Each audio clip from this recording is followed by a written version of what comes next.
According to these news reports from Ushuaia, there was an arcane attack on the pier about a week ago. All the ships in the port were destroyed. Could Manus Vindictae be responsible for this? Or perhaps the Xeno rebels?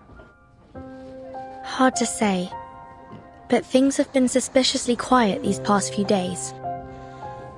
I had been hoping we'd find some clues here in Ushuaia after we lost track of the Manus in the Free Breeze shipwreck. They would have gone to ground somewhere remote and off the radar.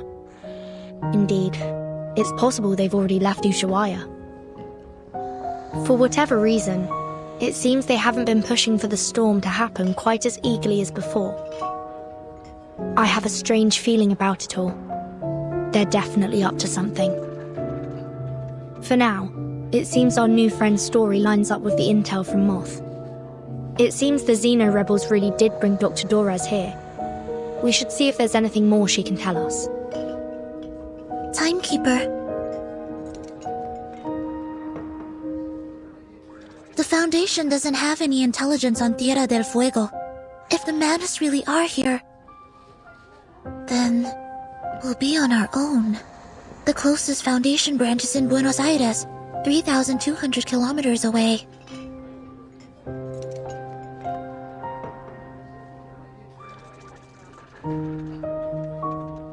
Careful and well considered as ever, Seneko. It's possible they've already infiltrated Ushuaia, just as they did in Chisos.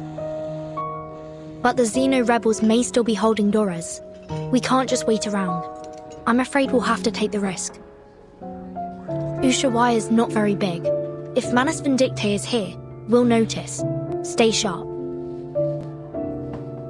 Understood, Timekeeper. I'll keep an eye out for them and for Dr. Dorez.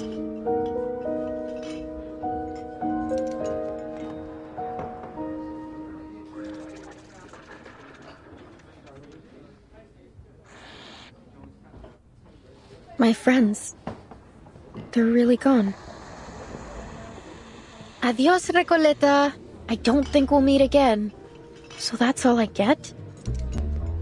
We could have exchanged some farewell poems, read them out loud like we used to, and shed a few bitter tears over our heartfelt goodbyes. But you know what they say. Goodbyes are only a senseless feast of unhappiness. Pardon? Oh, it's nothing. Never mind. Please, sit down. And could we get a pot of mate with mint, please? Thank you.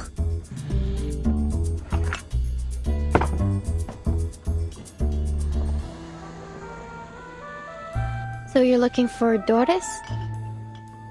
I can tell she's important to you from your look. Correct. Is there anything more you could tell us about the day you met her? Of course, it was one of those gray, overcast afternoons. I had just turned onto Calle Bolivar when I ran into this blind woman on my way to the post office. To be exact, I didn't run into her. She called to me. It felt like a sacred moment in time, like something unworldly. I just stood there, frozen, as she walked up and fixed a loose thread on my sweater. I stared at her until my fingers went numb, and the letter almost slipped out of my hand. Miss, could you tell me what's in that direction? I followed her hand as she pointed forward. Strangely, even though I could see she was blind, I had a feeling that she knew exactly where she was pointing and where she intended to go. That's the way to Comala prison, Señora. Is that where you're headed? I could walk you there if you'd like. Thank you, Miss. But I think I've found my way. She held a typewriter. How ironic that God would give her, at once, both books and night. I am Recoleta. What may I call you, miss?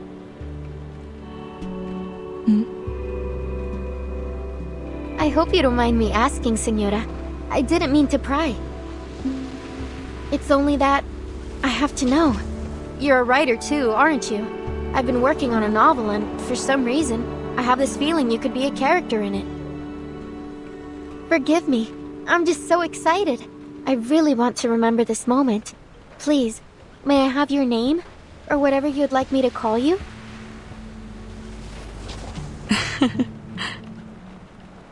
I don't think I'll ever forget her smile.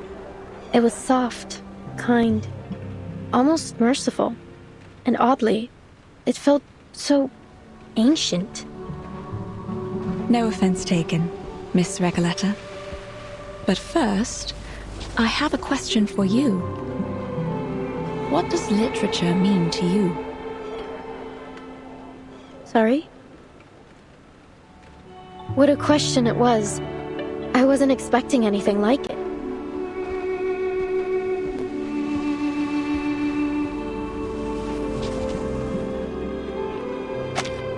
You're a writer, are you not?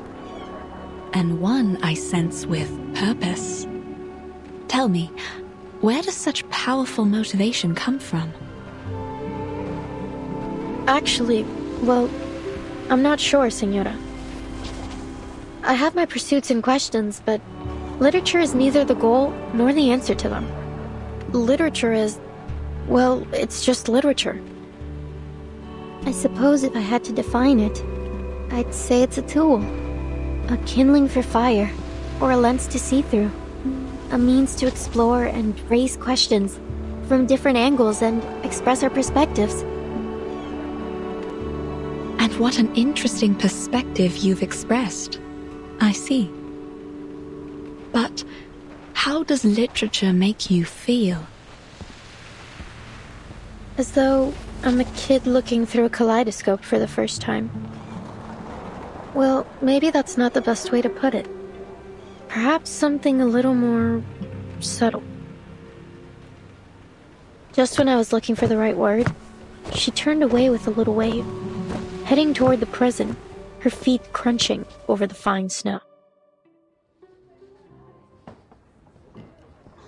So she must have gone to the prison. When did all of this happen? About 3 days ago. I remember the sun came out for a while that day, and the streets were glistening with melting snow.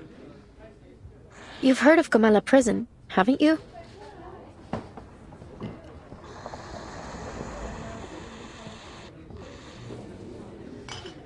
"3 days ago? Then we may be able to catch up with her there, Timekeeper." You're right. We need to get there as soon as we can.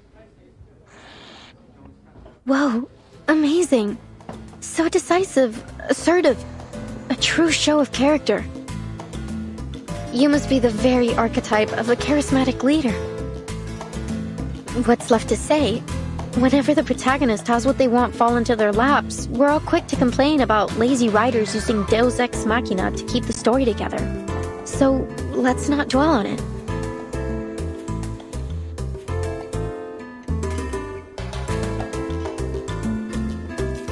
But anything can happen in a place like Ushuaia.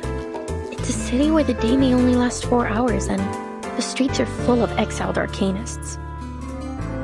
We appreciate your help, Miss... Recoleta, please think nothing of it. Miss Recoleta. I'm Vertin, and this is Sonetto. We're investigators from the St. Pavlov Foundation. Pleasure to meet you. Likewise. Glad that I could help. But listen, ladies.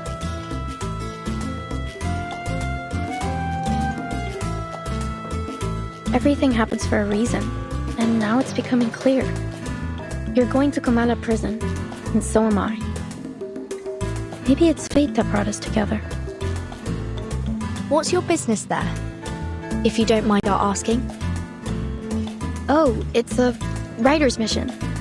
But anyway, we're friends now. If you're going to Comala, you'll need someone who knows the way.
Behold, Komala Prison. It's the biggest building around. When the sun comes out, it looks like a rusty button stitched into the earth. Everyone tries not to pay attention to it, but it's undoubtedly one of the most important places in town. This way. Careful. We're heading uphill. Oops!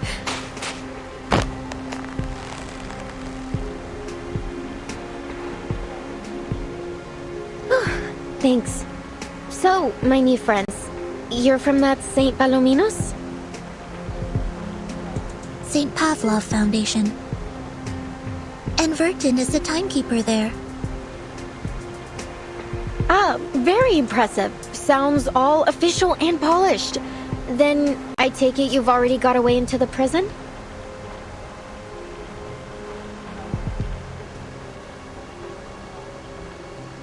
I'll draft a letter to headquarters right away. Once they approve it, they'll notify the local branch in Buenos Aires. From there, they'll need to inform the Argentine government, who will then issue us a permit. Excellent. Looks like our bureaucrats still have some worth. No offense intended, of course. Since we're pressed for time, I believe we can ask that headquarters give high priority to our request. If all goes well, we should have the permit in about a month. Ah, how expedient of them. But you know what? Maybe we shouldn't bother all those hard-working government officials with these trifling matters after all.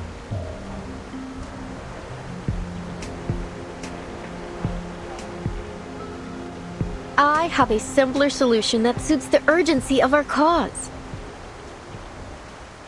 That sounds great.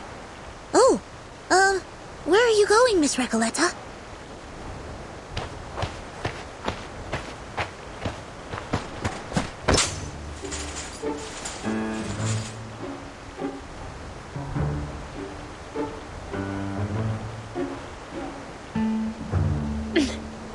To the other side of the wall, of course. From Guadalajara to Ushuaia. There has yet to be a wall that could stop me. Come on, ladies of the Foundation. Soneto, take my hand.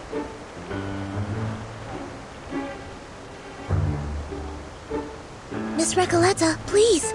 A reckless act like that could have serious consequences. Please come back down.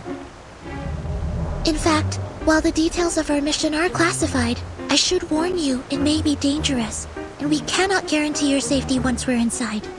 Perhaps it's in your best interest to return to town. What? That is definitely not in my best interest. What sort of pusillanimous coward would I be if I just abandoned my fated companions here? Of course I'm going in with you. Or rather, you're coming with me. Please get down, Miss Recoleta. Someone's coming our way.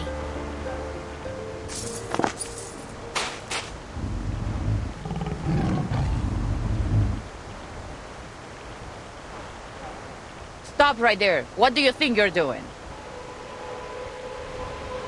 Caramba, it's her again.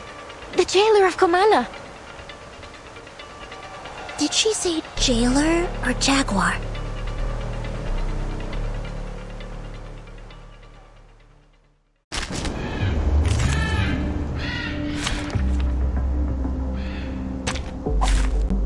Program activated.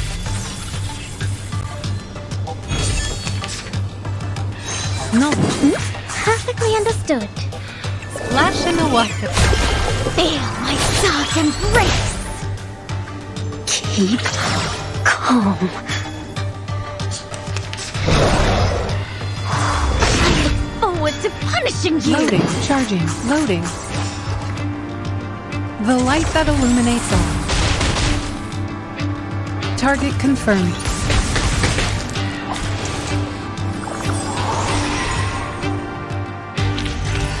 Although we come from different lands, we share the same dream. There is still much to be hopeful for.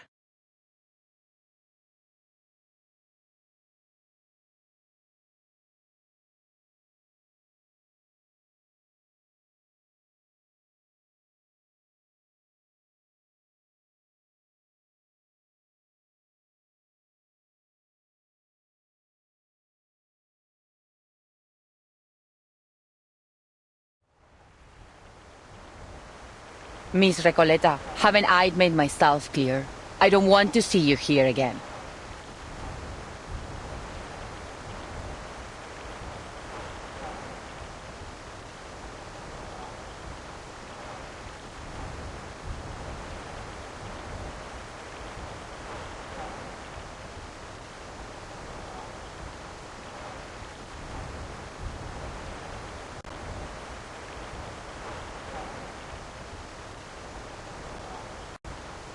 Jailer, we meet again. What a delightful encounter on such a...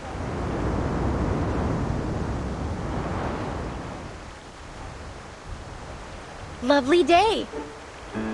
Would you please just leave this place alone? I'll never understand why a promising young woman like you keeps snooping around a prison. I can't make this any clearer. Trying to break into Comala will do nothing to get you inside, but it will get you into a world of trouble with the Gendarmeria. So, will you stop these senseless breaking attempts? Comala prison is only accessible to academic researchers and journalists, and even they must have official credentials in order to enter. Isn't there any other way to pay a visit? I truly do need to get in there.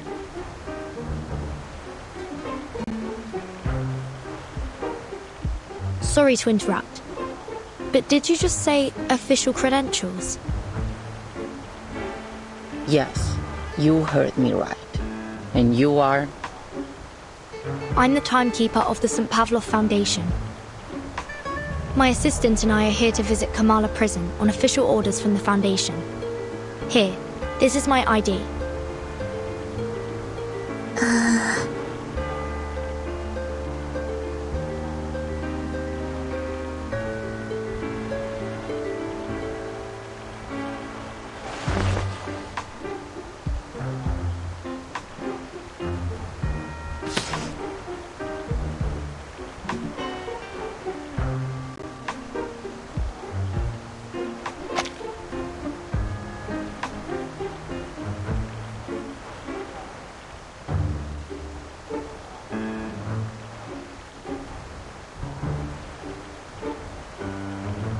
This is indeed legitimate.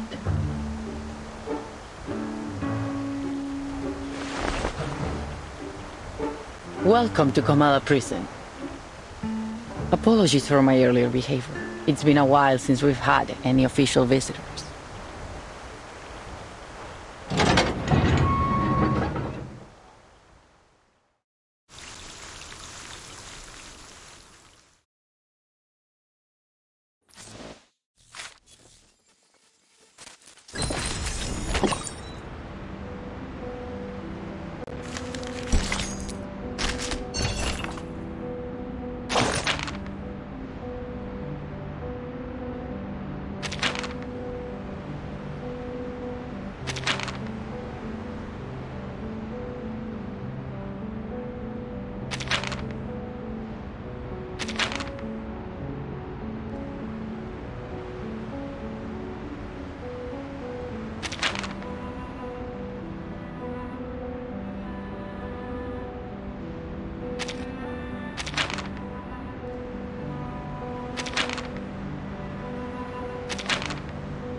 Día tras día, la investigadora de paracausalidad se escondía en la naturaleza fuera del pueblo de Amalfitano, estudiando los datos que había recolectado. Una tarde, al anochecer, una voz llamó desde fuera de su cueva. Ella dejó el equipo y las cintas y salió afuera. un hombre estaba de pie, curioso, frente a su puerta. ¿Qué haces aquí?, preguntó, levantando ambas cejas. Nada sucede en Amalfitano en estos días. El local se presentó como el empleado del banco. Probablemente tenía la cara más amable del lugar. Ojos brillantes, mejillas levantadas, una mandíbula suave. Era una cara llena de esperanza. La investigadora le mostró los espectros que había estado recopilando. He estado recolectando historias sobre el dado, explicó. Quizás ellos contienen la clave para explicar la aleatoriedad que muestra el destino. Ah, eso realmente me intriga, respondió rápidamente el empleado del banco. Me encantaría escuchar todo sobre eso, pero debo irme. No debo llegar tarde al funeral del pescador de dunas. Y con eso se fue. 3 días después, los mismos pasos regresaron a su cueva. ¿Volviste? ¿Cómo has estado? ¿Lograste llegar al funeral?, preguntó. No tengo idea de lo que estás hablando, respondió de manera cortante. No soy el hombre que crees que soy. Su rostro estaba agotado y demacrado, sus ojos hundidos profundamente en huecos vacíos. Era como si toda chispa de vida le hubiera sido arrancada, dejándolo solo con una cáscara vacía.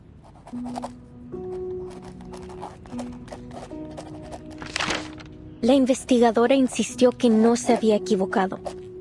Conozco a las personas por su naturaleza más profunda, hasta la sincronización de sus espectros. Nunca me he equivocado antes.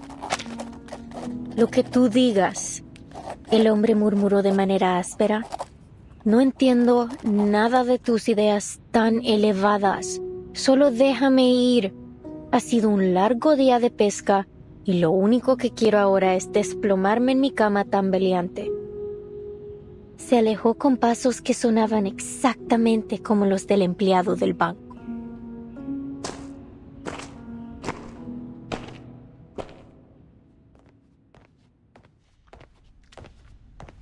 As you might have noticed, Miss Burton, this facility isn't just a prison. It's also a research center. Its full name is the Panopticon of Comala. It was established by the Foucault Association in 1975. We've hosted workshops, academic sessions, and even lectures about the Panopticon. You may even have seen some reports about it.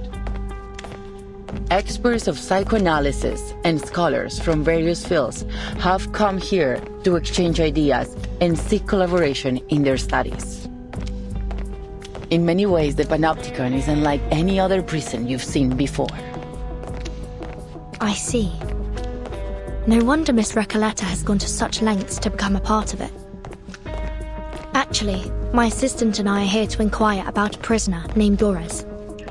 Does that name sound familiar?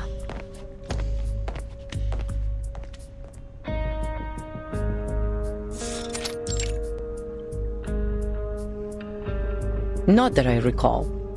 Could she have used a different name? What does she look like? She'd have arrived here about 3 days ago. It's also possible that she came as a visitor, not a prisoner. She's a blind woman who always carries an old typewriter. She used to be a doctor at the Sao Paulo Veterans Residence in Brazil. And on the subject of different names, she once wrote for Atu, under the name Erd. I don't think I've seen anyone fitting that description. And as I said, we haven't had any visitors in some time. Certainly not in the last 3 days. But I did see her. I saw her walking towards Comala prison. Someone must have mixed up their memories. Simply put, I don't recall seeing anyone by that name or with that description here. I see. Thank you, miss. Perhaps we made a mistake.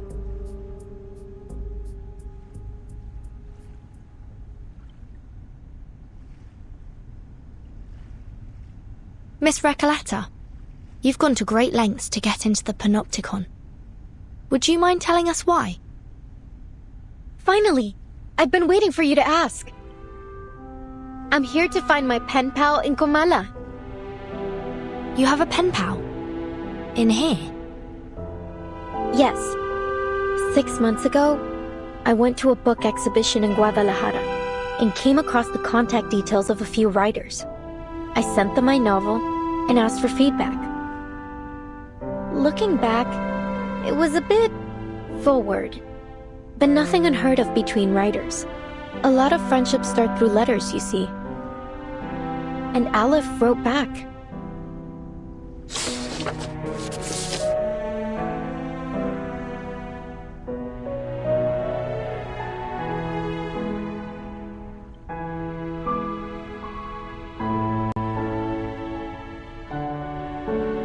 And how much do you know about this pen pal of yours?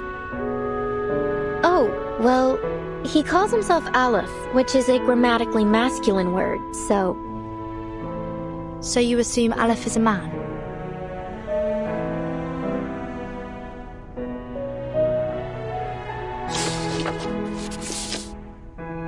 Yes, he's probably a poet, a writer, perhaps even an alchemist. He's one of the brightest people I know. There's never been a question that he couldn't answer. I've asked him about religion, politics, history, potions, even critters in length and breadth. Can you imagine someone who knows all those things and so extensively too? And he helped me with my novel. He always seems to know the best ways to bring my characters to life. Honestly, he's so insightful. I've begun wondering if he's omniscient. With his help, my story grew richer and fuller, like a well-tended plant. Strangely, can't seem to take it any further now. It's as if the roots have been sapped of their strength. I couldn't understand why, so I resolved that I would see him in person to find out. Again with this story about your uncanny pen pal, I've already told you 1,000 times. It's all very moving, but it still doesn't justify your actions.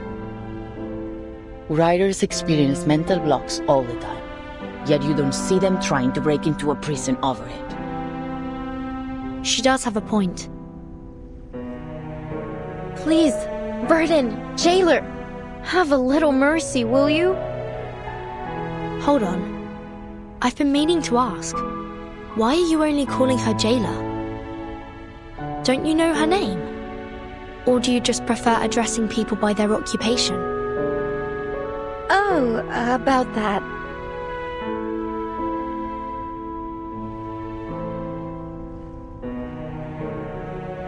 It's okay, Miss Burton.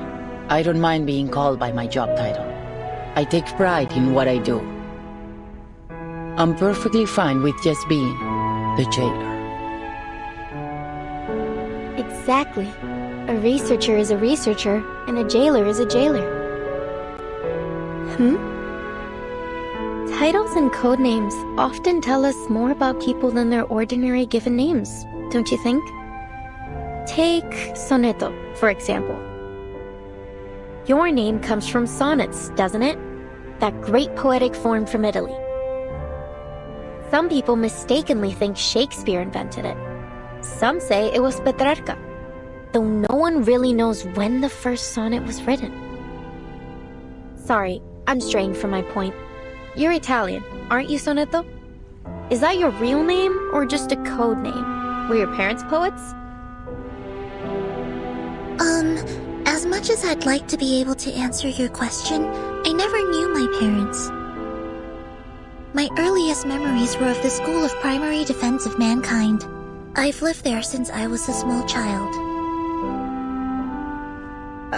My apologies. That was thoughtless of me. It's fine. You meant no ill intent, I'm sure. Timekeeper, if Miss Recoleta was right about Dr. Doris's whereabouts, perhaps the jailer is keeping things from us. Or perhaps Dr. Doris visited the Panopticon without her knowledge. Either way, we need to do some digging here. I agree. Let's see if we can talk to some of the inmates and find out what they know.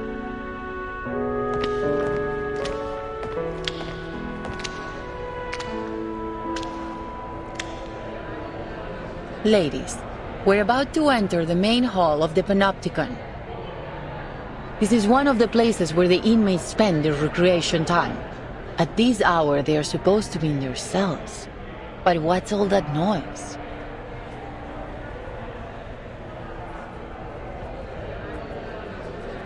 Miss Burton, could you keep an eye on Recoleta if anything happens?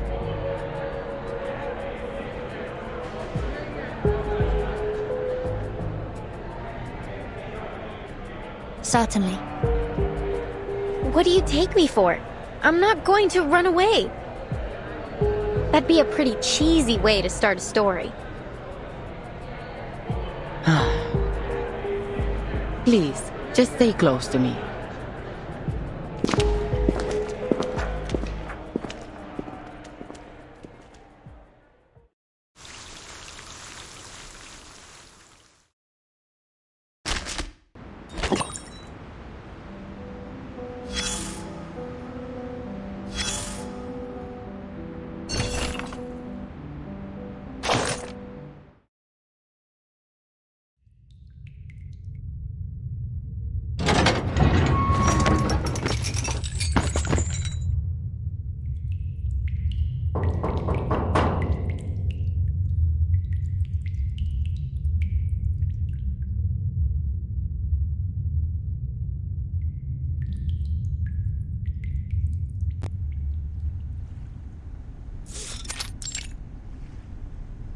La Sociedad de Poetas de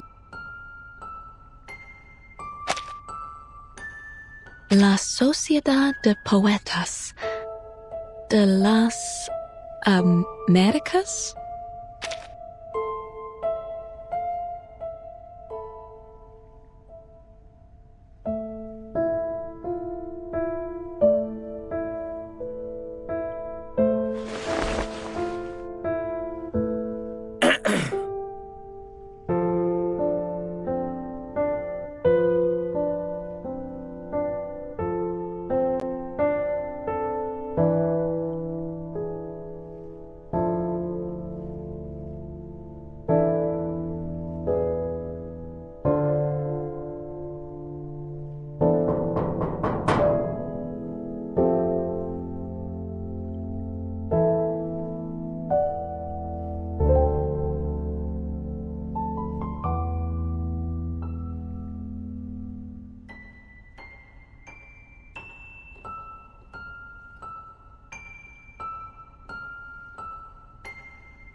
Pardon the interruption, but might I ask?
I've come to learn the name of this land.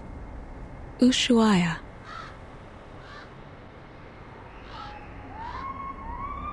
As we walked, I could feel her gaze upon me.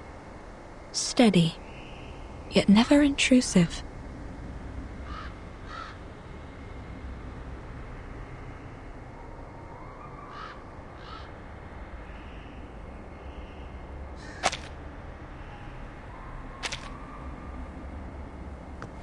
I sensed I had been brought to a place most unusual, a building with a quiet peculiarity in the air.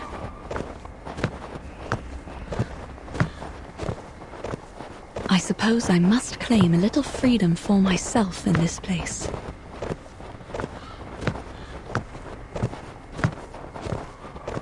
I'm sorry for your undue trouble, my diligent friends.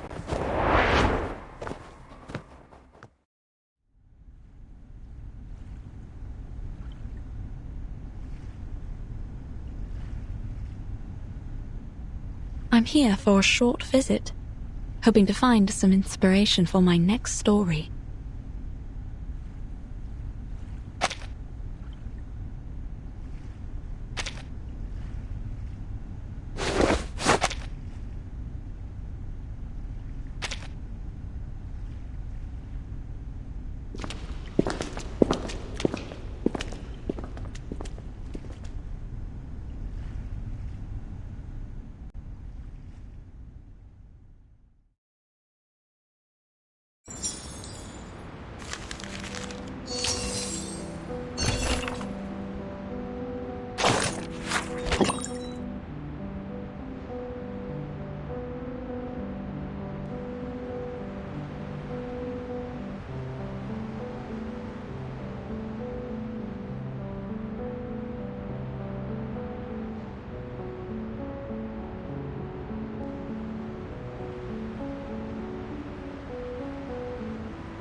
didn't expect any of this from what we saw outside.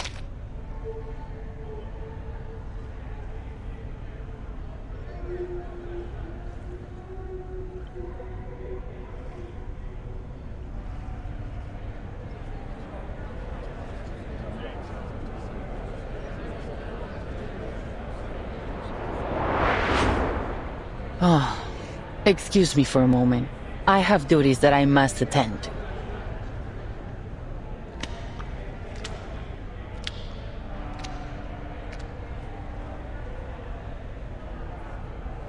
They don't seem intimidated by her at all. Yeah. They just look like a bunch of artists having a chat in the garden. And the jailer seems to be like a grumpy neighbor coming over to ask them to keep it down.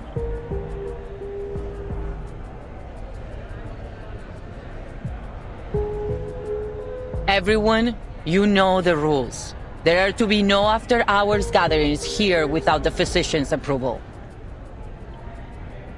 You sound softer and softer each time you come to warn us. Why not just join us? Isn't it better than circling around the Panopticon all day? And look around you. We're in the Hall of New Encounters. What better place to host a salon? You're missing out in Comala if you don't even get a taste of our literature. Exactly. Even those oil-dripping musicians drop by from time to time. Not that they're the kind to care about the beauty of words. Oil-dripping musicians? Timekeeper, could they mean...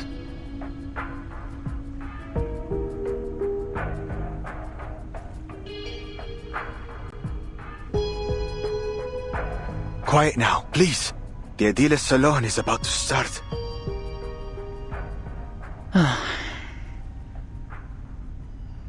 These people seem friendly enough. Why don't we see what this is about?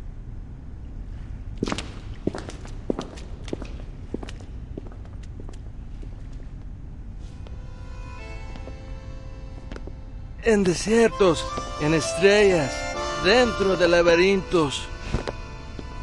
En aguas, en espejos, dentro de reflejos. Soñamos sobre la almohada de paja de la muerte. Aquí estamos, rendiendo homenaje a los fantasmas. Para rendirlo todo otra vez. Para rendirlo todo otra vez.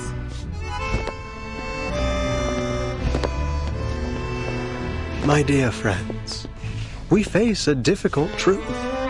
The movement of visceral realism still stumbles in the dark. Our poems, our language, our minds are tangled by a stifling vine. A mundane, stale vision shared among all bourgeoisie. We follow this vision blindly, clinging to the comfort brought by logic and conventional wisdom, and by it, we nip every branch of new art in the bud. Poems are perhaps too fragile an outgrowth to develop one's life upon, but here we may light them like candles at our funerals. Let poetry become the bridge between us and the world.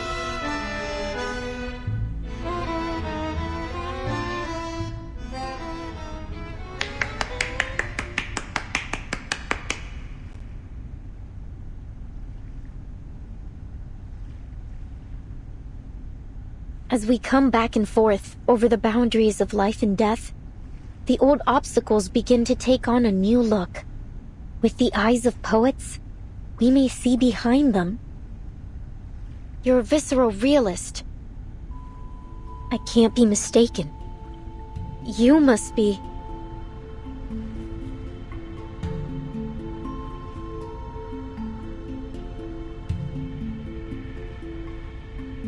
A lonely cowboy, finally home. What a wonder. You're in time. The salon has just begun.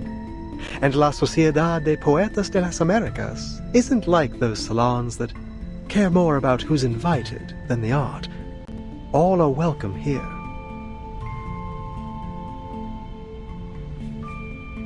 A literary salon in a prison?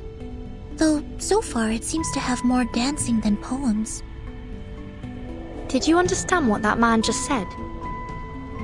No, sorry, Timekeeper. I need a moment to think it through.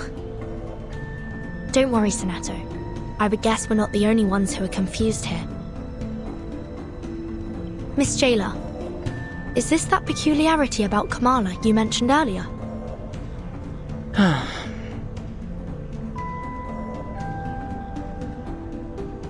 Enough, idealist. You're still an inmate here, and you are walking a very fine line right now.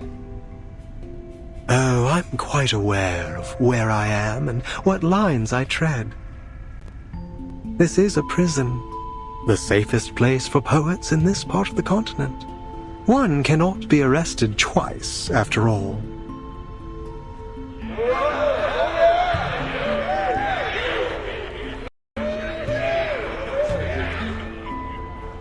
But please, don't trouble yourself with our little farce. What harm could a few poets possibly do?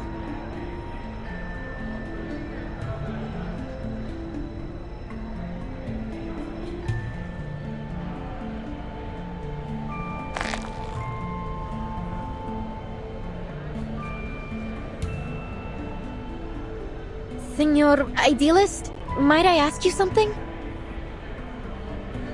Hold on, Recoleta. All forms of communication with the inmates must conform to our regulations. We will need to record the conversation and submit it to higher authorities for review. I have some questions for the gentleman as well, but we're more than willing to follow the rules. I think the person I'm looking for might have attended this literary salon, or at least talked to some of its members. I'd wager she's spoken to that gentleman. That is, if she has been here at all. I see. Go ahead then. Just watch the time.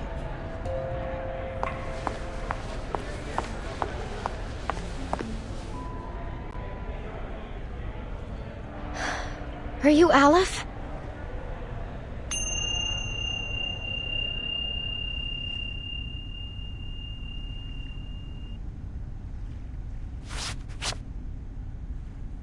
Oh, another visitor looking for Olive. So you know him? Naturally, but I'm not obliged to speak of him to one who does not, stranger.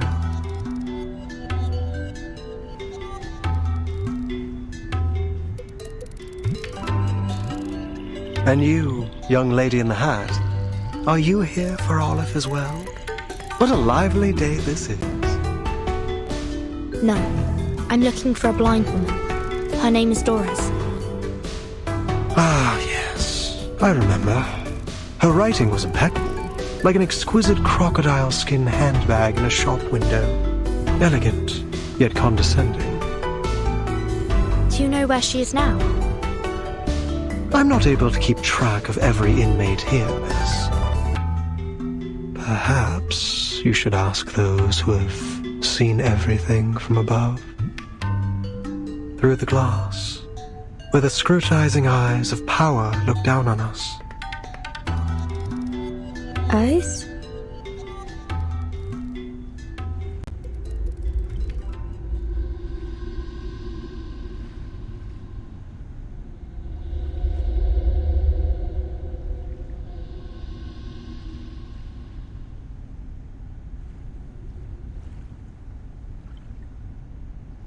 Have you taken your medicine today, idealist?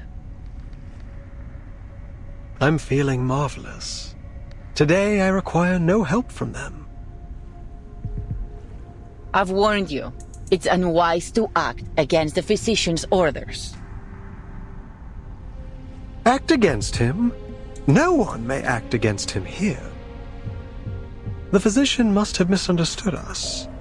I suspect he doesn't understand half of what we say. I'd like to know how he got his medical degree. Not by cracking open skulls, I should hope.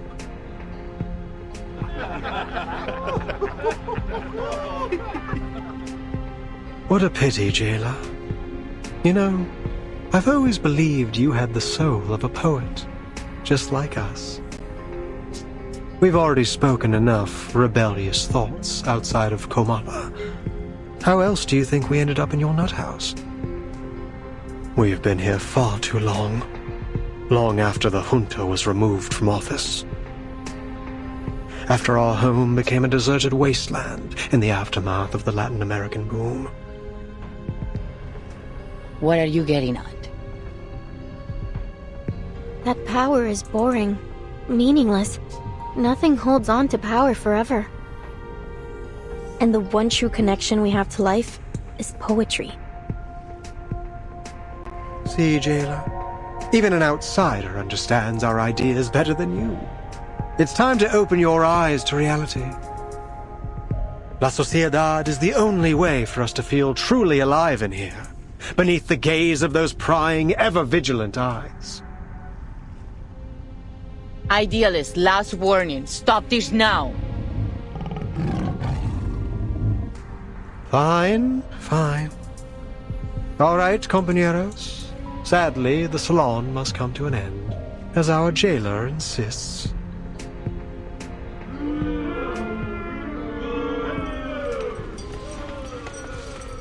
Dear friends, I do not mean to abuse the power of suspense.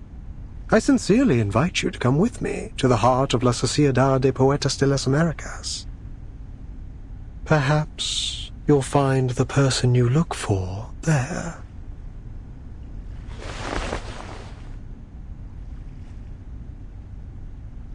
We'd love to.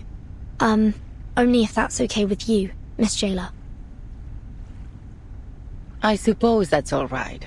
You're already here. We can call it part of your tour, but please, ladies, take none of their rumblings seriously. Thank you, Jailer. Please, follow me.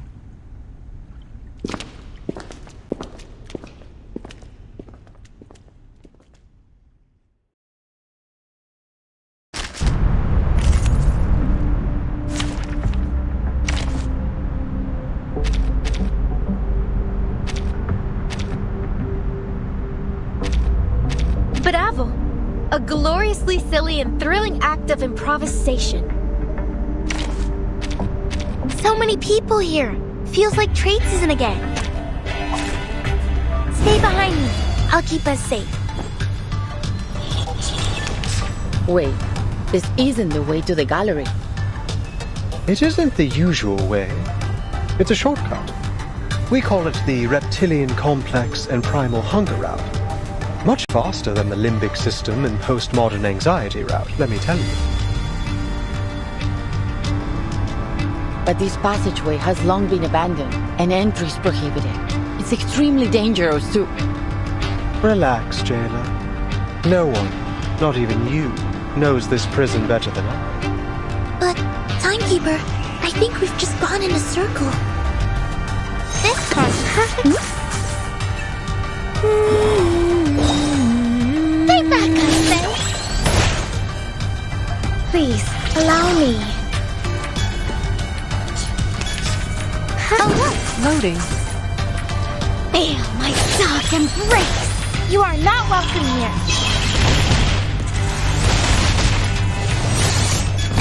Barrage.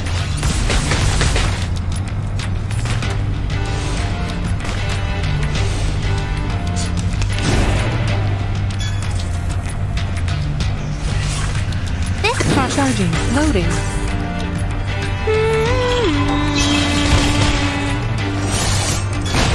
The light that illuminates all.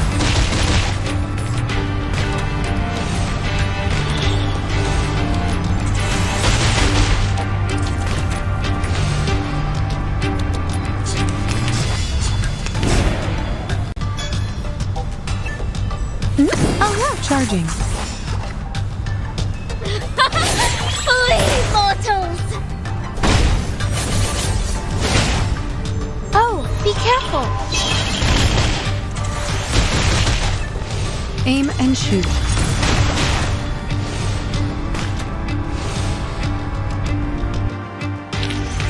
Finally, it's just you and me, Master. Do do do do do do do.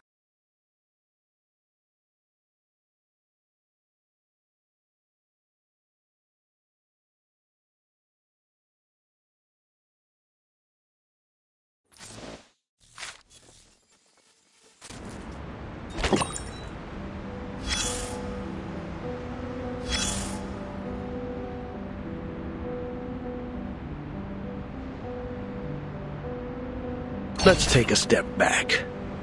Pull you out of that whirlwind of passion and dreams. If you want to make the best call, you need to zero in on what really matters. So what's your take on that big speech? A sudden explosion that shook Latin American literary circles about 30 years ago. It was destructive, but also gave rise to new life. Lucky for us, we don't have to worry about shell shock in the literary world. It's not about knowing literature. Any soldier with little experience can deliver a status report. All right, eyes on the map. As we speak, ships are lined up on the Spanish coast, but this time, they're poised to make a new kind of discovery, if you can call it that. And here are our new Columbuses, heading to the docks to embark on their journey. Carmen and Carlos, the driving force behind this literary feast between Spain and Latin America.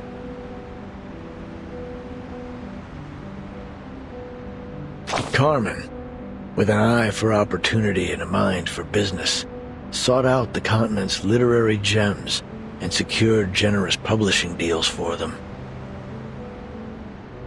Carlos, with his deep understanding of market dynamics, brought these works to the eyes of the European public. Then, a golden era began. It all kicked off with a scandal at a military academy, and soon the entire world was captivated by the story of a baby with a pig's tail from a faraway land. But we mustn't forget the writers themselves. Fuentes, a towering figure of the Spanish-speaking world, and Cortázar, the writer ever seeing through the eyes of a child. And of course, Mario and Gabo, key players in this literary revolution, will forever be etched in the annals of history. They corresponded regularly, always expressing deep admiration for each other's work. In fact, one even wrote a doctoral thesis on the other. Ah, friendship. It was, but no matter how explosive the boom was, it couldn't escape its fleeting nature. With the second imprisonment and self-criticism of a Cuban poet, in came an inexplicable right hook, and bang, silence. The military junta had gripped the poets' throats. The verse of the pioneers was cut off, their voices no longer heard. The bond between two generations was broken, and for the younger of the two, the silence was intolerable. They looked for a new theme, a new idea, a new voice, a new method to speak on their disappointment, their horror, and their anger. And they became the new guerrillas.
Mr. Idealist entrusted me with hosting the literature salon.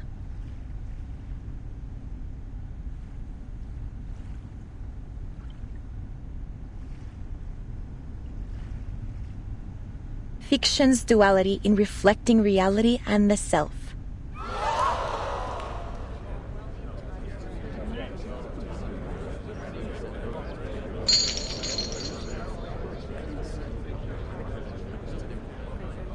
Like-minded fellows, aspiring writers.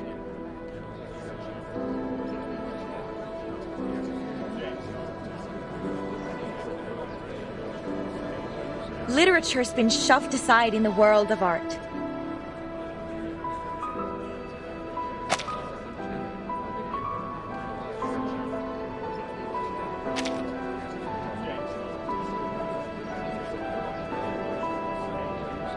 What is left for us to do? Let stories be our weapon. They should be the sword that cuts through the bloody truth, the beacon that lights our way forward.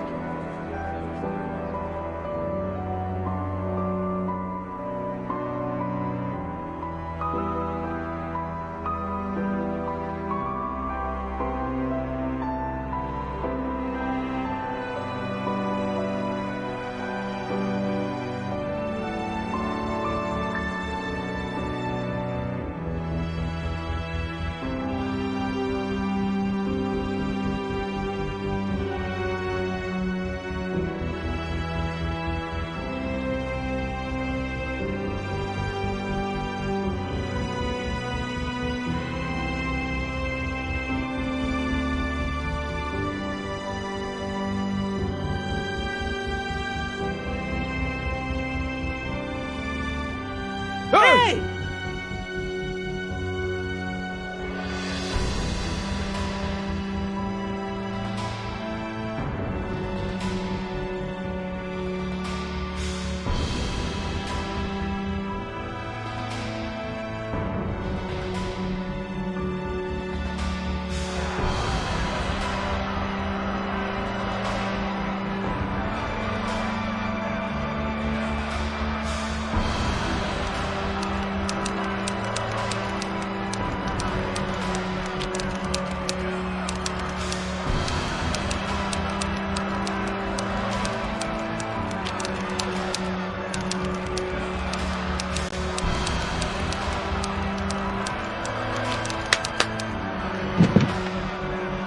I'm a writer, and I mostly write under the name Erd.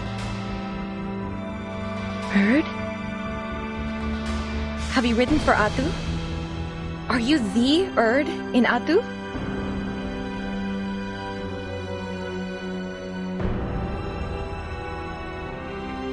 It's an important part of my visit to hear all the ideas and opinions, if you'll pardon my intrusion.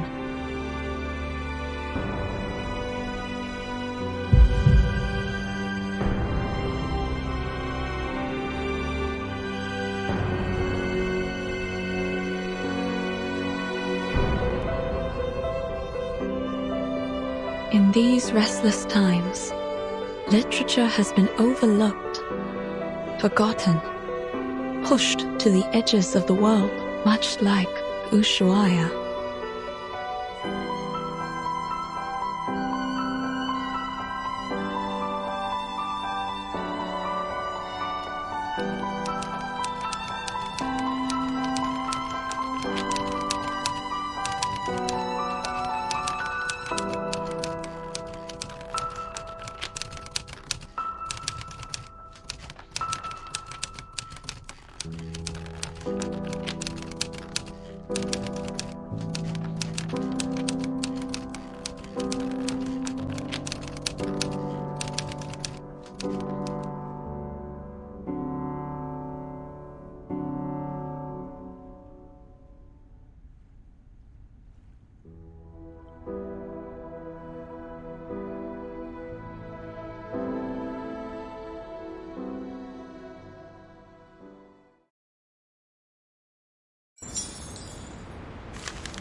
La investigadora se despierta en su cueva en la duna, que le parecía tan vacía como una tumba.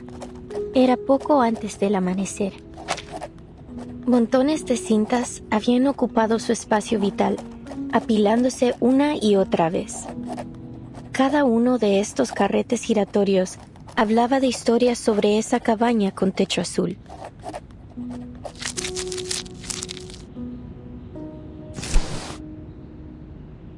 Oyó la voz del asesinado conductor de burros detrás de ella. Oigo a todos ellos, las risas y las voces de generaciones pasadas, como hojas secas atrapadas en las grietas de viejas paredes, crujiendo solo cuando el viento sopla otra vez. No pondría un pie en esa casa si fuera tú. El mendigo al lado de la puerta también habló. Duermo en el porche cada noche. Cada mañana una luz tenue brilla a través de la ventana, pero nadie sale nunca por esa puerta, y nadie ha entrado nunca. Luego la voz del empleado del banco. Es la historia del alter ego. Esa casa debe haber estado llena de deudas que nadie reclamaría. La anciana enferma, luchando en su cama, susurró. La casa recuerda esos días, cuando la gente desaparecía en la oscuridad de la noche y los niños eran robados por las tormentas. La investigadora de paracausalidad había oído suficiente y volvió a dormirse. Solo quedaba el traqueteo del dado de Babilonia, resonando en su cueva vacía.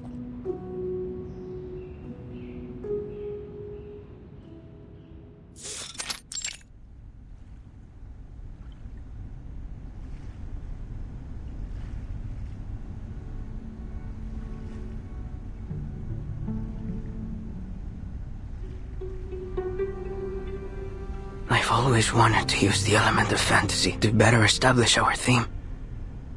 And I was right. Now the stage is captivating, the timing is perfect, and the audience is ideally placed. Only one imperfect element remains in the scene. The creator, who hasn't stepped away from his creation. No. There's another thing.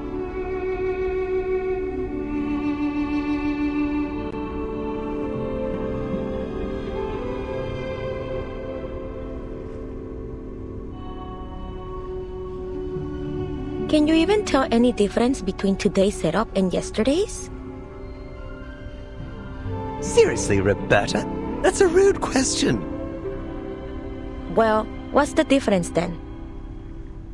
I can't see one either, but you should never judge art by how much it changes in a day. It's a creative process. We might be standing at the edge of the world, but art has no boundaries. We have to show him our support. Easy for you to say. He's been tinkering and tweaking for over 3 months. Even if the idealist himself entrusted him with this exhibition, he can still be wrong sometimes. This gallery is turning into a dump. Estoy viendo fantasmas, todos con las mismas caras, García. Demasiados. Es fácil perderse en ellos.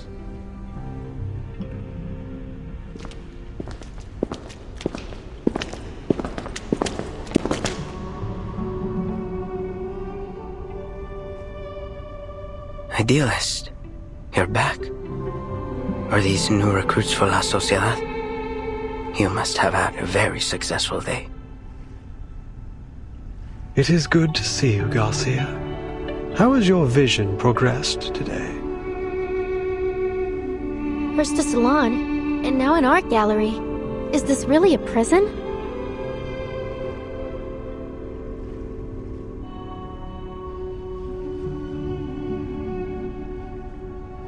As you can see, I've strived to push the element of fantasy in my work so that it might reach perfection. But why doesn't it look like what I imagine? It's like I'm trying to work on a shadow. Some shapeless thing that morphs and shifts by the hour. Idealist, am I losing it again? I took my medicine as instructed. It was never the pills that blinded you, my dear Garcia. You mustn't let tedious routine stifle what's truly alive. Remember, like those old poems, your exhibition must have a timeless rhythm that's never lost to the changing of minds.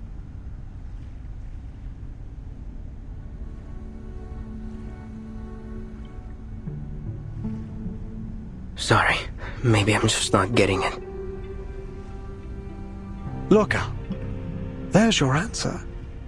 Though the sun rises the same way every day, the multitudes of shadows it casts are ever changing. Isn't that the only constant in life? Change. We foolishly pursue stability and constancy, but our very world denies it. Take a step back.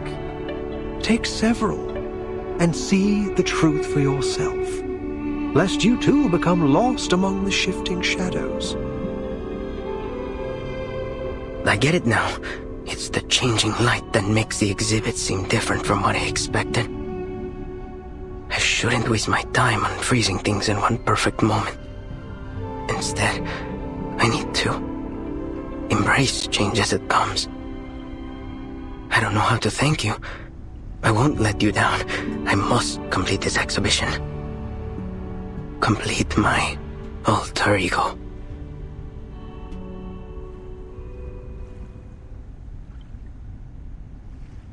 Did you say alter ego? And he called you Garcia. Is that your name? Garcia, where did you learn about this alter ego? Do you happen to write under the name...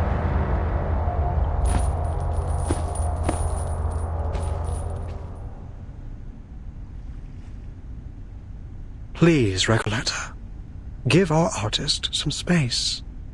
Can't you see? He's already returned to his own time and space. He can't hear a thing you say. He's right. Garcia is deep in his own head now. He won't hear a thing until he's done with whatever he has to do. Even if the floor were to collapse out under us, I think he will be left standing in the air without even noticing. Pardon me then.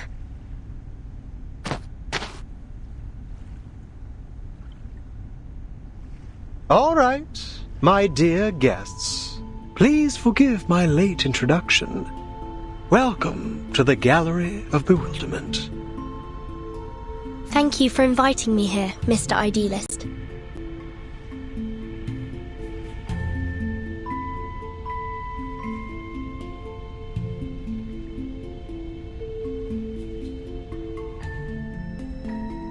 I imagine you're curious about what we do here in the heart of La Sociedad de Poetas de las Americas. We're putting together a magazine, a collection of poems from Kamala, our very own Casa de las Americas. ¿Casa de las Américas?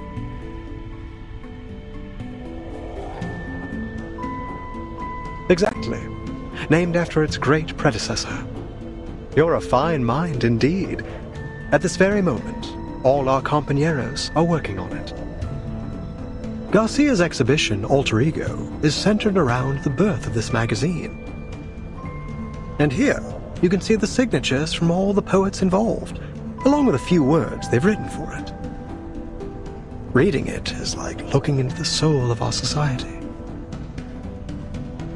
All these signatures.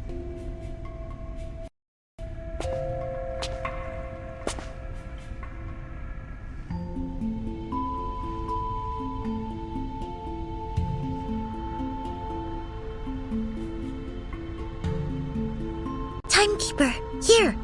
It's Dr. Doris's pseudonym, Erd. Then she was here.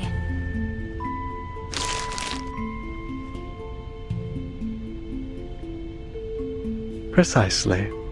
She used to be one of us, and still is, if I may correct myself.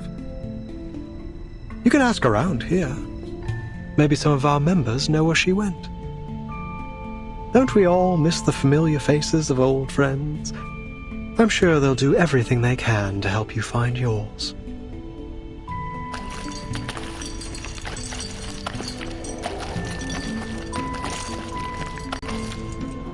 Mr. Idealist, I finished my short story.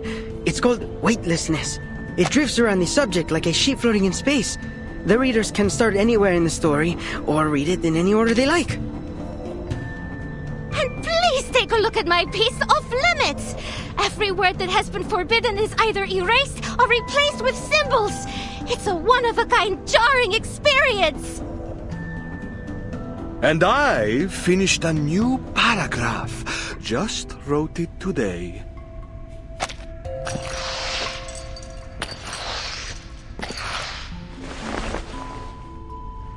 Oh, new faces. Welcome.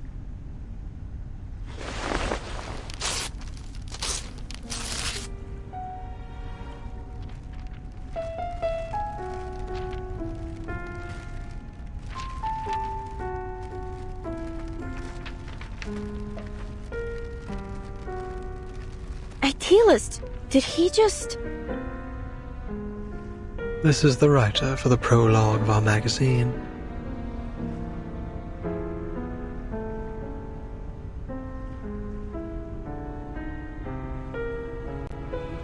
The prologue consists of a 2,000-line poem and an introduction that is written in 86 languages to avoid misinterpretation. It represents every second we spend here. Naturally, the arrival of new members disrupts its structure, and so we must begin again from scratch. So he just tore it all up like that because he thought we were joining? With all due respect, isn't this a little excessive? Heaven knows I'm not one to judge. I've torn up plenty of writing for my novel. Please, pay it no mind. It may not be an easy task, but he's doing his part. Destruction is hard, but more necessary than you think. Without it, we'd all be stuck in a still and stagnant pond, with all the smells that entail. This all sounds very complicated. When will your magazine be finished then? Forgive me, but I'm not sure what a floating sheet, a jarring reading experience, and all this constant rewriting are meant to express.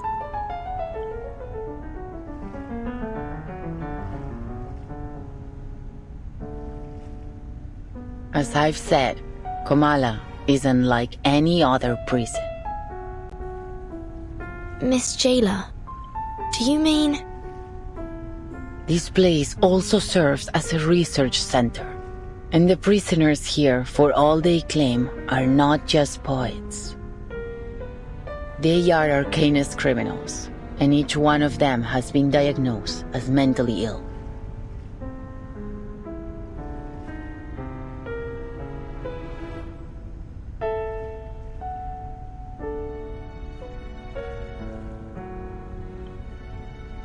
You're quite right, Jailer. But let's not forget that mental illness is merely a deviation from the norm. And who decides the norm? You, the physician, or the ones outside these walls? We've been exiled here by the standards of our time, deprived of our roles in the outside world.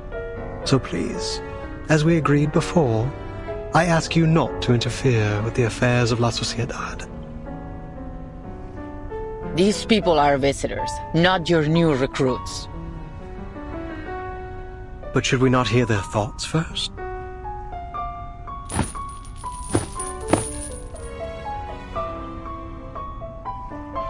My friends, no one escapes the eye of power. We must resist.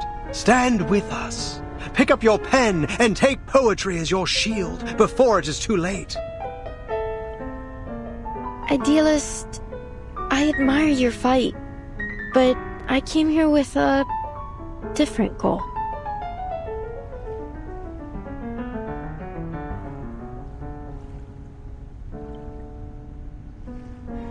We're the last true owners of an old legend, words now only remembered as myth.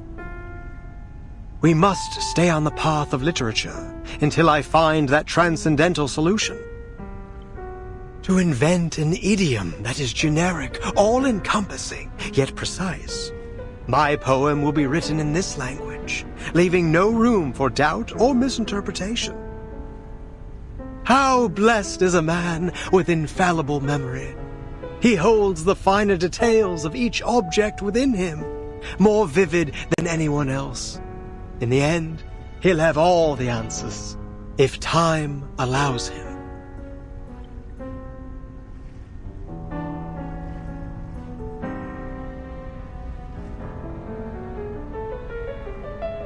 Sweet tongue, sister howls, hermaphrodite, tango. They put the whole city in the nut house. Timekeeper, look over there. Isn't that the prologue writer? There's something off about him. Please, Timekeeper, stay away from him. What's happening? Idealist, Pablo is having another episode. Multiples of us. You make reality sick.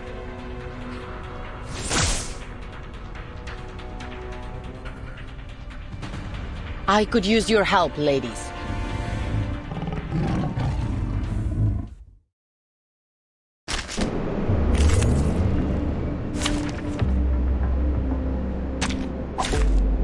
I have all the essentials for writing poetry. You, me, en la acumulación de laberintos. Suéltalo todo una vez más.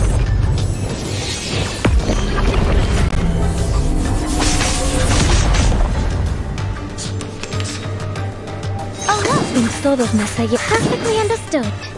We're not afraid of you. Nuestro aliado es la verdad. Cosmología, filosofía clásica, el fundamento del mundo.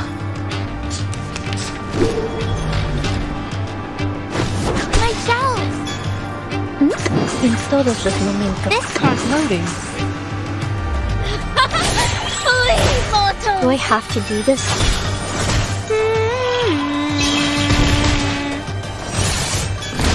Barrage.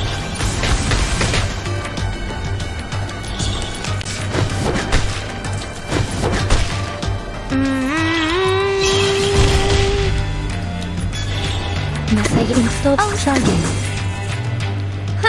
A truly villainous moment. And now to return to my long-term mission. Rest.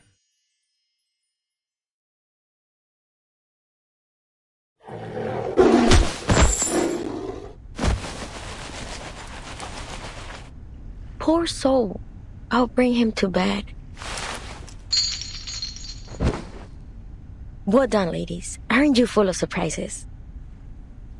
What was all that?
It seems he had a mental breakdown and lost control of his arcane skill. It appears that every line he recited carried unbridled power. Usually, only specific lines can channel arcane energy. You can't just force the power into words or craft a poem to serve your purpose. Pablo must have a rare gift for identifying empowered lines. When he recited them all aloud, they overwhelmed him. That's right. He's a genius who rides the tides of emotion, just like Arthur Rimbaud.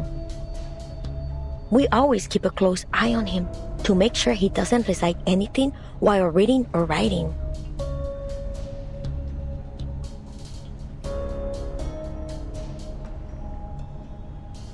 But sometimes things slip through.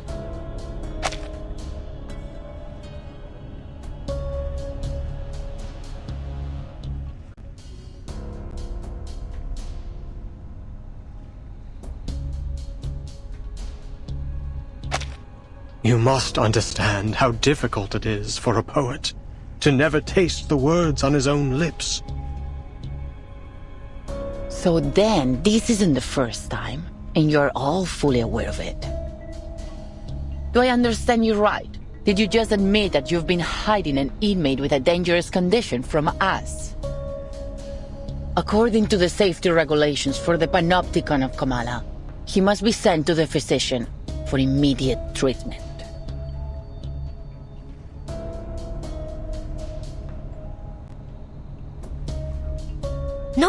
No, wait, we can explain.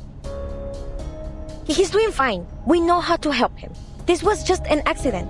We got distracted by the new members. We won't be handing him over to the physician. No true writer would allow their mind, the most sacred palace of their thoughts, to be opened up to that cold-hearted, ignorant butcher. Even one who believes their inspiration flows from a source beyond the mere substance of a brain would refuse it.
Fate.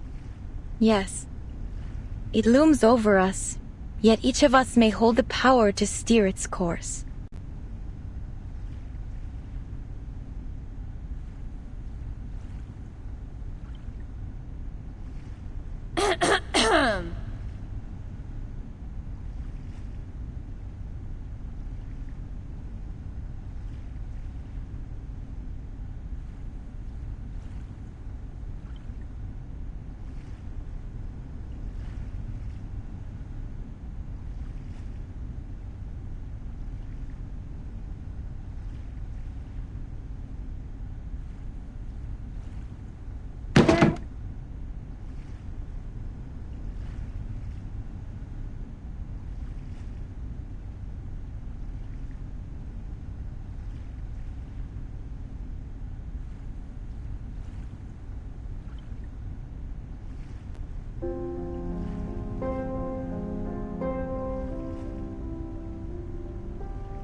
didn't know you've written to Aleph too.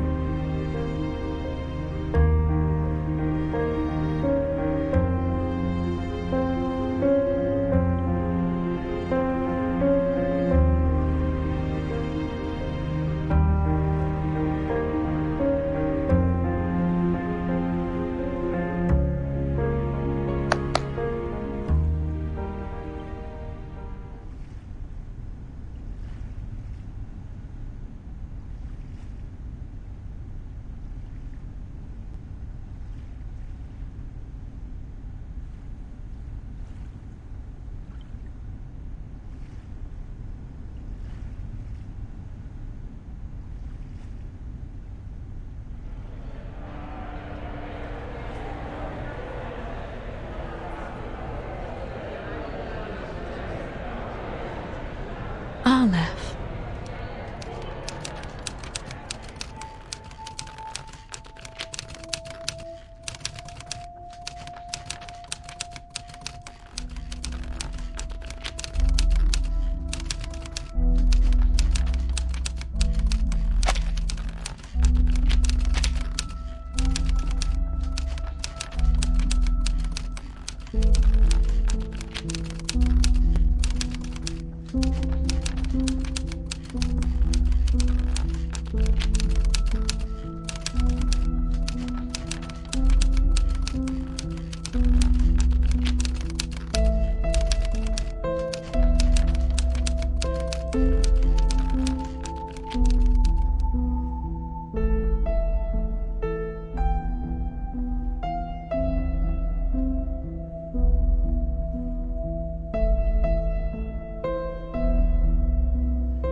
I'm truly flattered by your invitation. I'd be delighted to join the Poetry Society, but might I trouble you with one question, Mr. Idealist?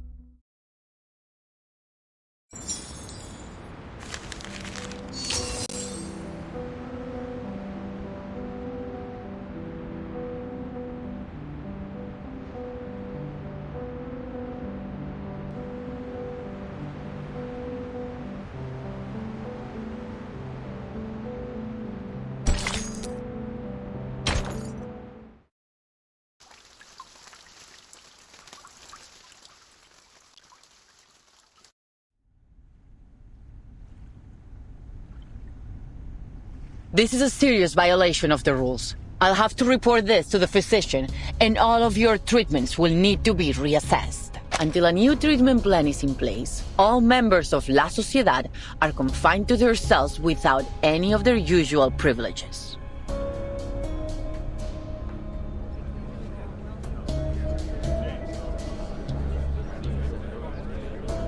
This is not what we agreed to. You gave us your word! Affairs within La Sociedad were not to be disturbed! Please, don't do this. Please, he doesn't deserve this. No one does. We don't want to lose our friend.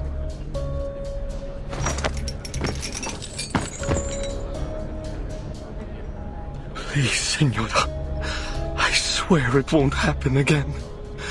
I'll take the medicine on time as instructed. I promise I won't hurt anyone.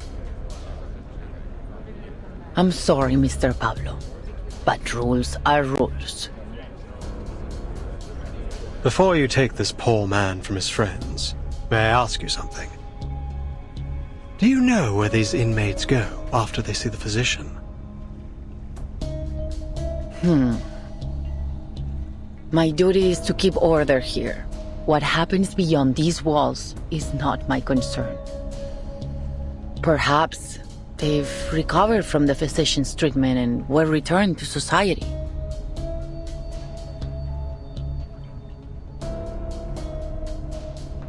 Within these walls, the only truth we know is this.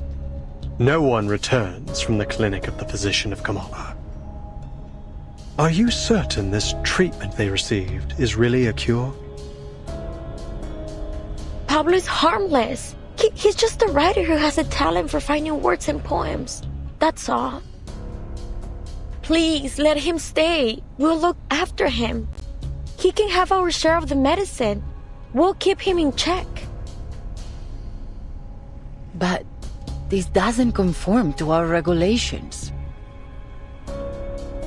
Still as arrogant as ever, idealist. One day, you'll get us all killed.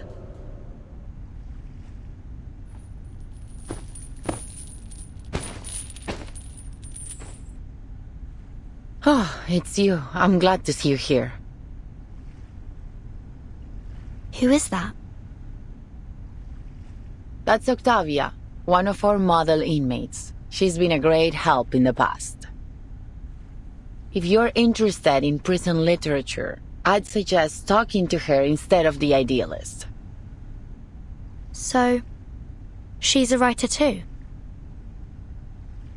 Who would have thought? This place has got writers coming out of the woodwork. I thought it would be easy to find my writer friend in a prison. But what are the odds that I'd break into a place absolutely lousy with them? She used to be in their gatherings, until she got tired of their nonsense and started her own faction.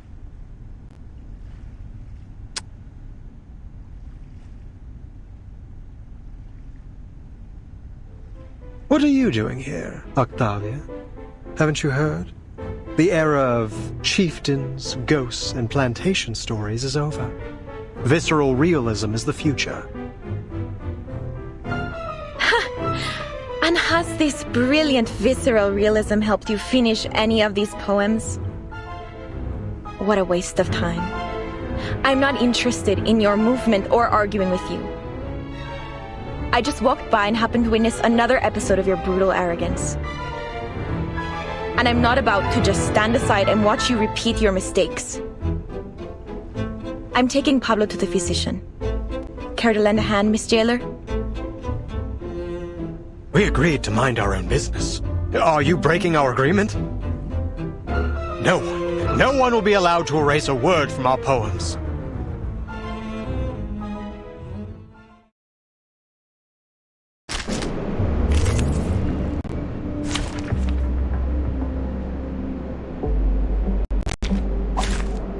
Stay behind me. I'll keep us safe.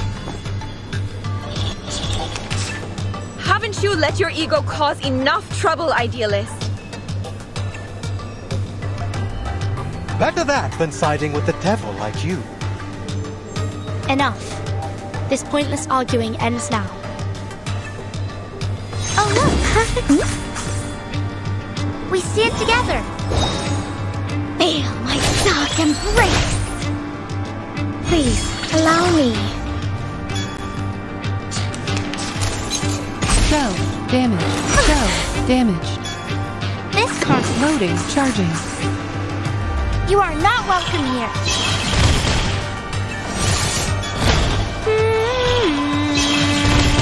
The light that illuminates all.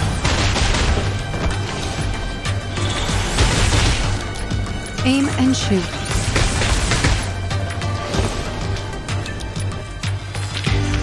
Finally, it's just you and me, Master. Do, do, do, do, do. do do.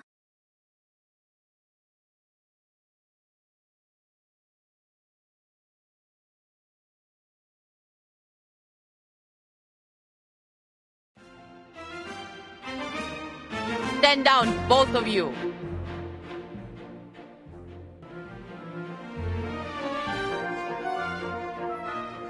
You've never listened. I pity your followers. To be led by such a reckless megalomaniac. Do you even think about the consequences of your actions? We fought hard to earn the freedom to discuss literature under their watch. Your impulsive ego threatens to destroy everything we've built here.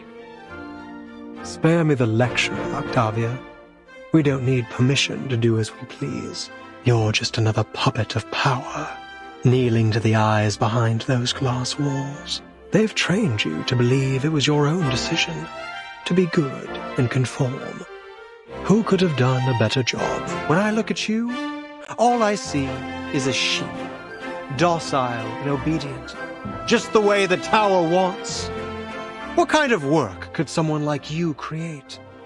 Literature isn't defended by those lounging in cozy rooms, scribbling to soothing music.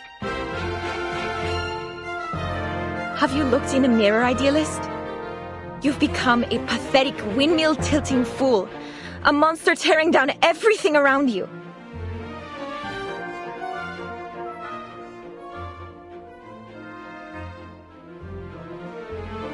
A beast of prey, you mean? Naturally, a sheep would be appalled by the mere thought of such a creature.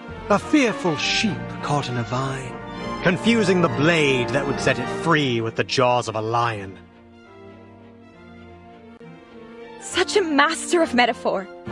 But I beg you, learn to distinguish right from wrong, fantasy from reality.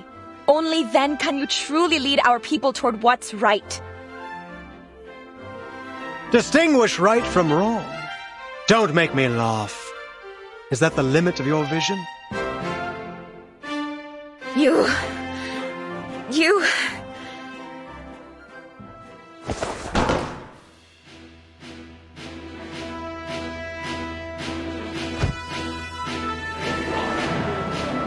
Compañeros, friends, listen to me. There is no truer home to literature than a prison.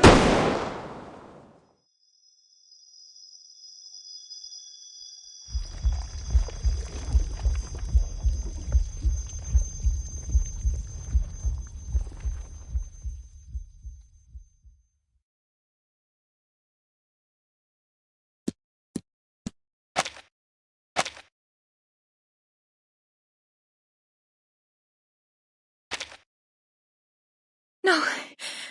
No!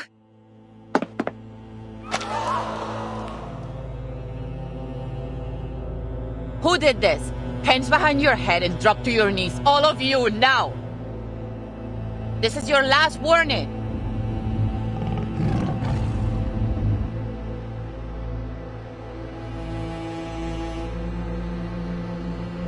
Idealist, you're bleeding. It's in your chest.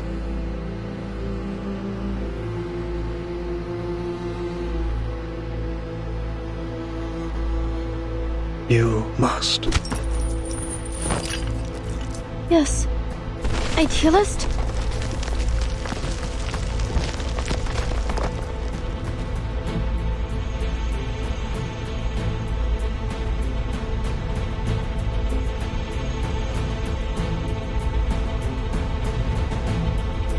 What's going on?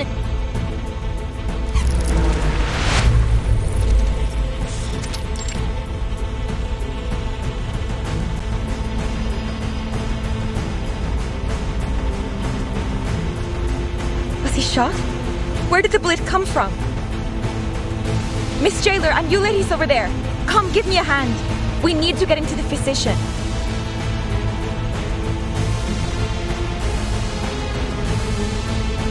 Did you do this, Octavia? You couldn't face the burning truth of his words, so you pierced his very heart instead, just as he was blazing with the fire of justice. Or was it you, Jailer? Did you intend to crush the voice of poetry beneath your wheel of power? It has to be one of you devils in disguise, beasts in human skin. Can't you see? I had nothing to do with this. I'm as innocent as any of you. I've been trying to keep order here, to protect everyone. And now you blame me? Don't listen to her! The idealist made it very clear! She's trying to get us punished for her own gain! You're a murderer, Octavia!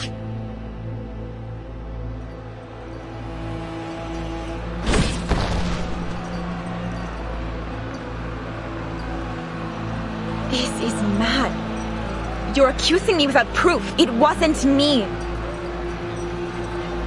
This is getting out of hand. I suggest you ladies leave now. No, wait! It all happened too fast. What happened to the idealist? Is he alright? I didn't even get a chance to ask about Aleph.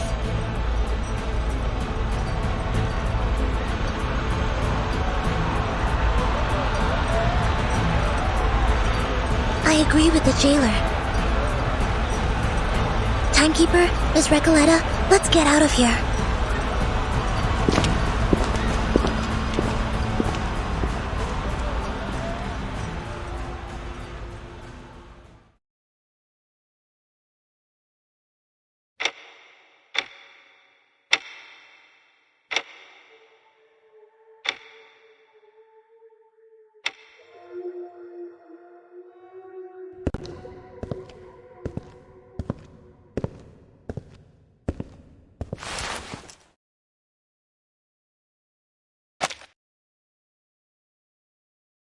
His vitals are gone. At last, some peace and quiet. Well, for a liar and a thief like him, there's hardly a better end than this.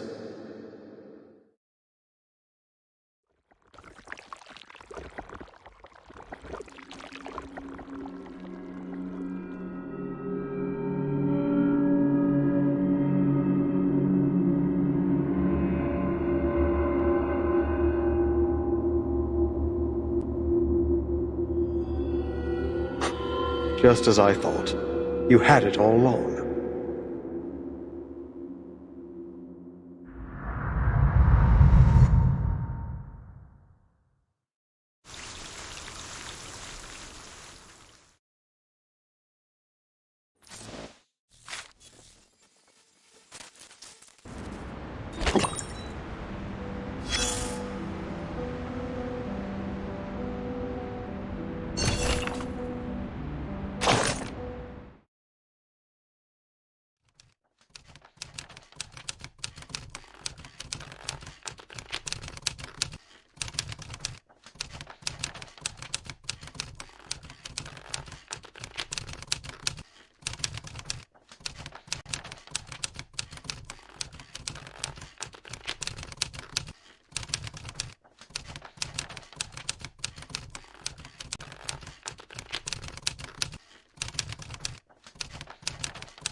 What are you all standing around for?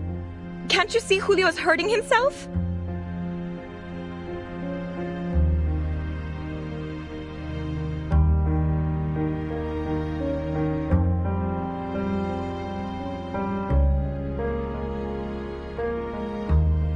It's Mr. Julio.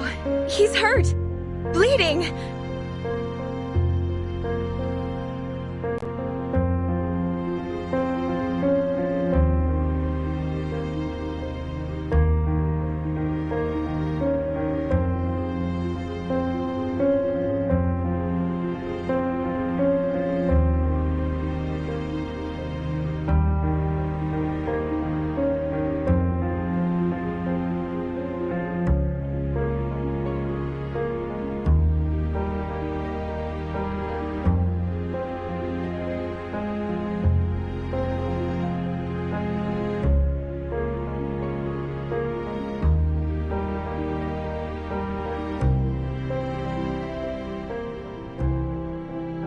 Sounds like he's having an epileptic seizure. Perhaps I could offer some help.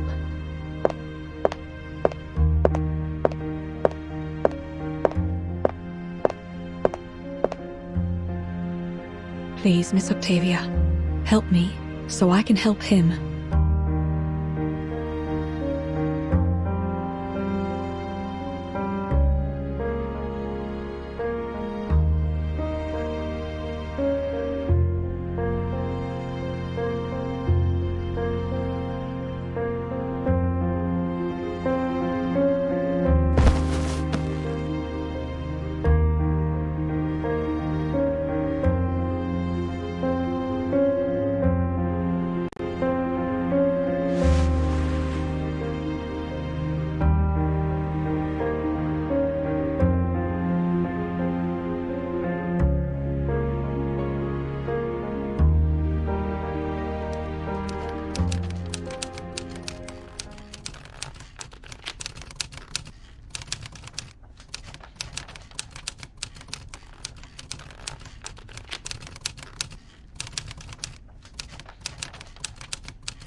You seem experienced.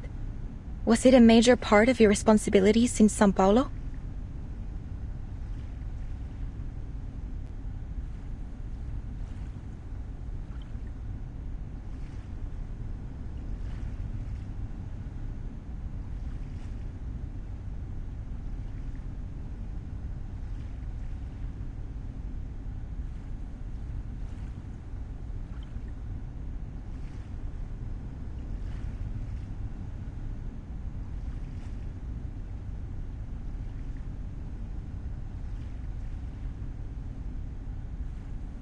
You're well prepared for your vision and ambition, for modesty is such an essential part of writing, and you've just demonstrated a skillful use of introspection. Thank you for your kind words.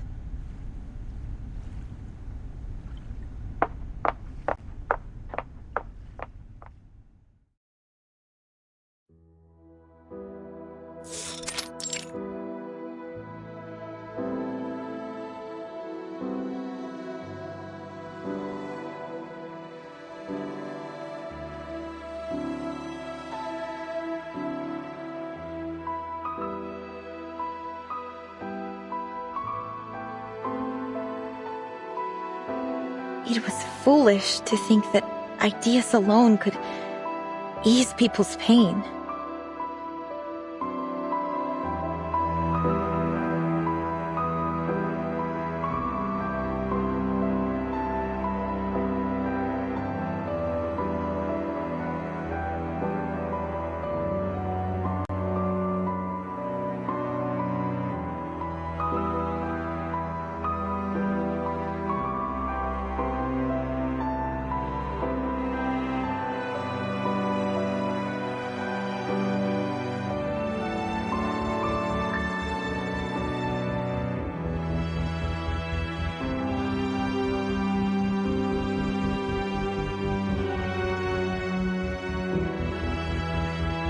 Why? Puzzles on top of puzzles. Questions after questions. My head.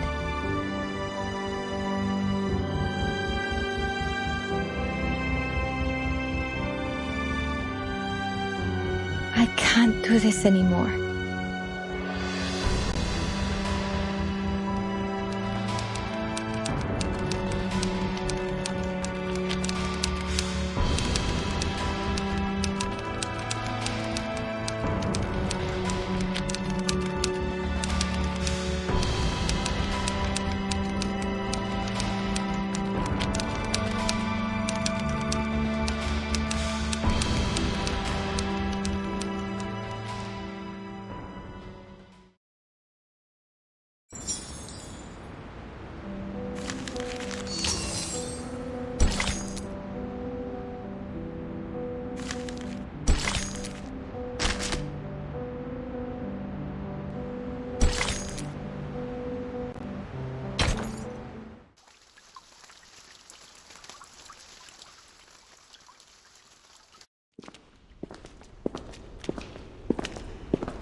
Ladies, I must apologize for what happened back there. We were caught off guard. There has never been a commotion of that scale before. I must report this to the physician. Don't worry, Miss Jailer. We made it out in one piece. Thank you for your understanding. Ordinarily, I would arrange to escort you to a safer location, but I'm afraid at this hour you'll have missed the last train. And the roads are icy at night.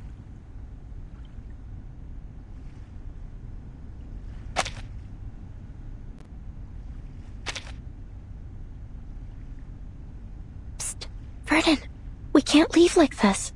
We appreciate your kind consideration, Miss Jailer. But we still have some unfinished business here. I see. I'll arrange a clean room in a safer section for you. We'll do our best to ensure your safety tonight.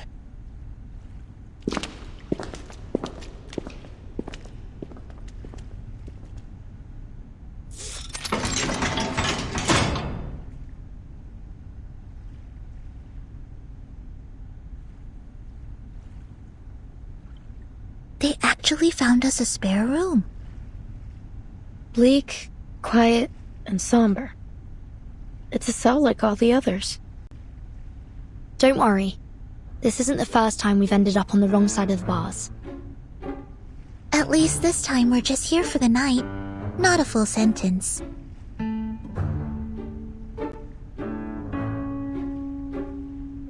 Though, this cell is quite different from the ones we've been in before. Not just the cell. The whole prison is unlike anything I've seen. And the society they've been running here isn't some mere pastime. They're having real discussions about meaningful topics, even though the rest of the world has been cut off from them. But we're still in an Arcanist prison. A place where conflicts and violence can erupt at any moment. Let's not forget that. Miss Jailer warned us from the start. These prisoners are mentally unstable and potentially dangerous. Miss Recoleta, with all due respect, we can't afford to see this place through rose-colored glasses. We'd be overlooking the risks, as we did earlier. And with all due respect, Soneto, we didn't overlook any danger. At least I didn't. A writer must be observant if she is to accurately reflect the world in her writing. But you... We came here with different goals, and still, none of them have been accomplished. I suggest we focus on our respective missions, instead of fighting with one another. Apologies, Timekeeper. Miss Recoleta, I take back everything I said. Don't apologize, Soneto. I'm at fault too. Sometimes I forget that words can be as sharp as swords. You were only thinking about our safety. I shouldn't have been so rude. I actually really admire how you fought back there. If you'd allow me, I'd like to write a poem for you, once my novel's finished. That's terribly kind of you. But honestly, I think we've had enough poetry today to last a lifetime. Let me know if you change your mind. By the way, did either of you see what happened to the idealist?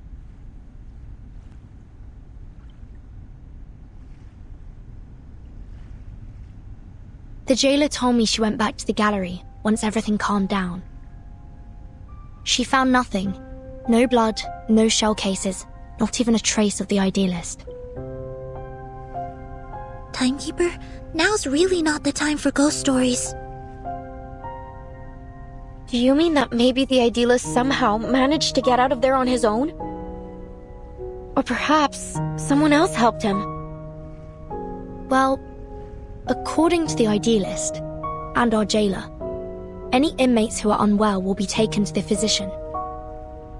It's possible someone brought him there, while everyone else was shouting and running about. You're right. It could be that he's with the physician right now. I'm relieved. That was a sudden plot twist, but a visionary of his magnitude doesn't deserve to die in silence like that.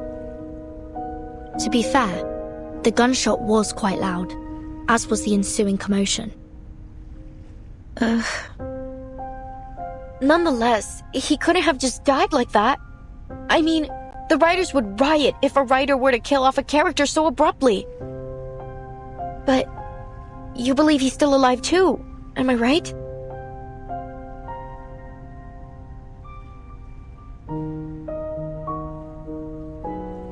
There's nothing that we can be certain of for now. But on a brighter note, we didn't come back empty-handed from our mission either, Sonetto. We found Dr. Dorez's signature in the gallery. You were right all along, Recoleta. She was here.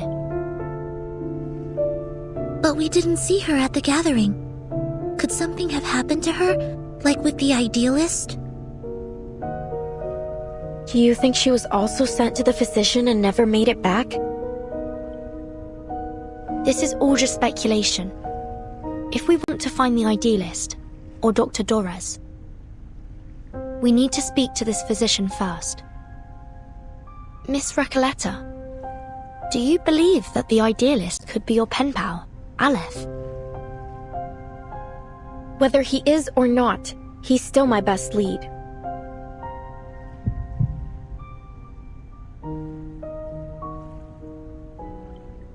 Amigas, I've had this strange feeling in my gut since we got here. Something is slowing us down. Now, to figure out what it is...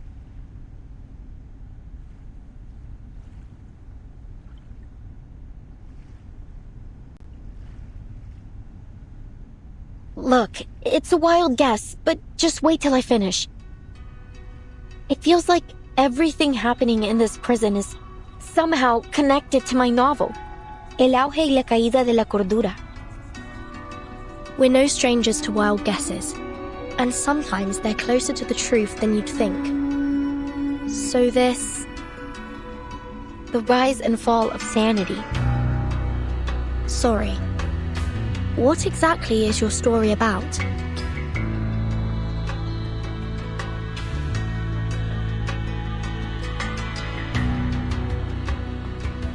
Huh. Nunca pensé que te interesaría. It starts... Sorry, it's been a while since I told it from the beginning.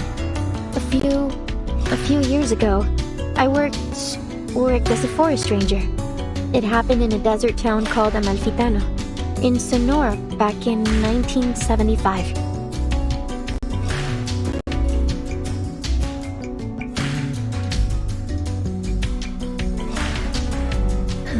You know what? Most people say the beginning's a bit hard to get into, except for Aleph. I'm thinking of rewriting it. But if you like the sound of it so far, maybe I could read you the latest part I just finished?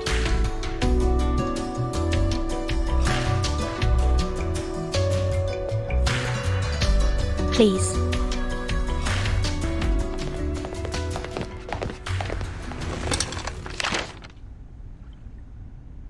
Todo empezó con los datos de frecuencia de las cintas. El patrón general parecía haber cambiado. Al principio, la investigadora de paracausalidad lo atribuyó a un error estadístico. Un fallo, tal vez. Oh, sorry. But after a few days, and long nights of meticulous calculations, that explanation only became less and less plausible. The odds of success and failure kept shifting, and the chance of repeating the previous result kept growing. It was as if someone had tampered with the rules and tweaked it to their liking. She took her findings to Amalfitano, the town of nothing, as they called it then.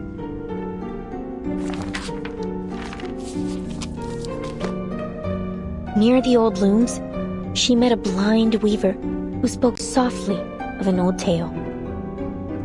I heard a strange rustling at dawn, like a die rolling along a wooden floor. Then the morning light dimmed and died. That was the last time I saw the sun. My own hands were the threads I worked with. The second time I heard the die roll, I was told the oxen in the fields sank to their knees and never stood again. By the third roll, the fields were crawling with frogs. Plows ran over them, and some still writhed, squeezing themselves deeper into the cracks in the earth. The fourth time the die rolled, 10 dormice plunged into the sea in a strange sleepwalk, and 10 bears feasted for the last time before winter arrived.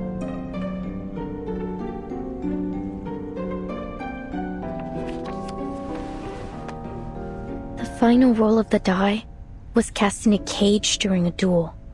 Before a crowd of eager eyes, the winner left with 10 pounds of gold, and the loser left with 10 flies, which fell on him to feast.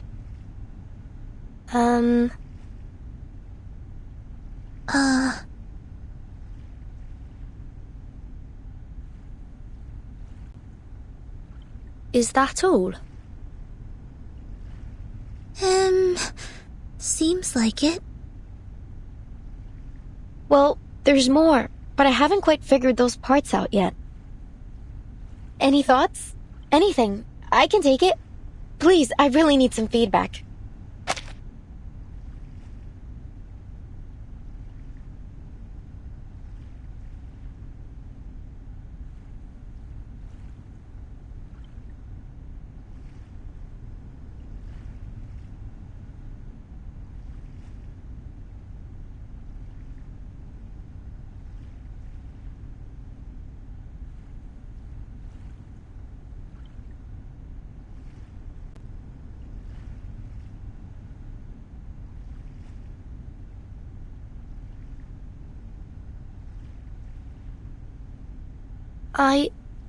I wonder if the protagonist ever finds this Die of Babylon in the end.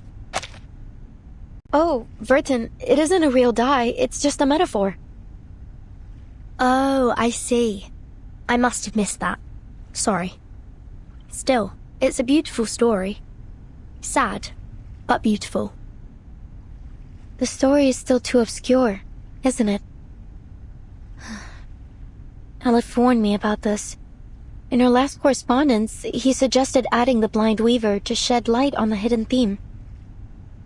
It helped at first, but even with his sage advice, no matter how hard I tried, the plot just didn't seem to move forward. Feel stuck in that village with them, lost, dazed, isolated inside their small, disconnected moments. Something crucial is missing, leaving gaps between the characters and the scenes. Should I change the storyteller's perspective? Start a different angle?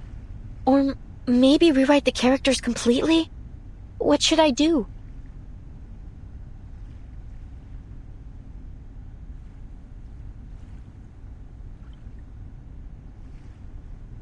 Apologies, but you said your story somehow connects to what's happening here in the Panopticon.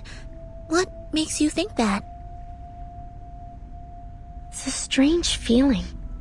Like everything here belongs to a dream I once had, only I can't remember it. Do you mean that you have a sense of déjà vu? It's nothing to worry about. Our psychiatrist friend Kakania told me those moments are often the result of a dysfunctional connection between two parts of the brain. like a little glitch in our heads. No, it's nothing like deja vu.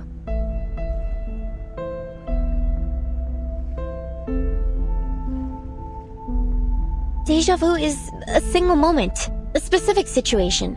But here it's everything. La sociedad, the rules, the idealist, even the incidents in the gallery. Each one unfolds in a similar pattern, like the grooves on a record, telling a story I feel I've listened to before. Amalfitano and Comala. They're two sides of that same record, playing out the same tune. Whatever happens in my story seems to be happening here too. I had that feeling when I met you as well, Miss Verton. At first I thought it was only an interesting coincidence. You're much like the first character in my story. A traveler with a suitcase.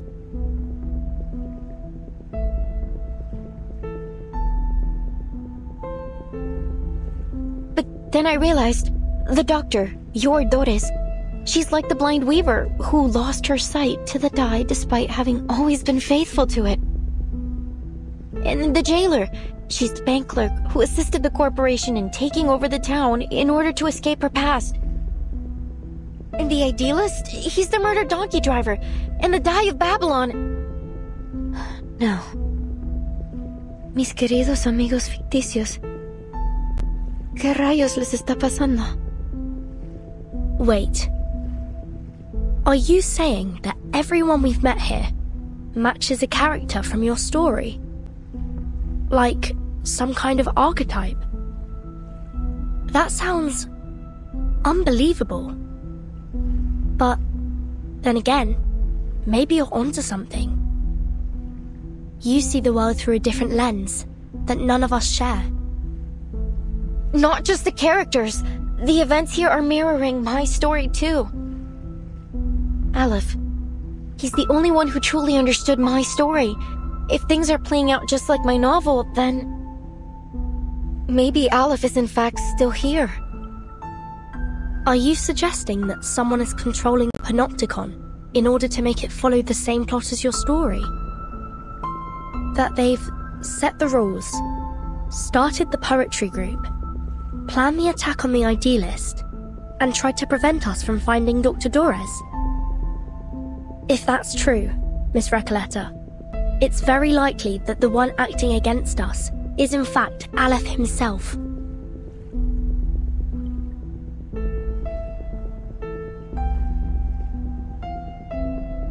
But No! How could that be possible?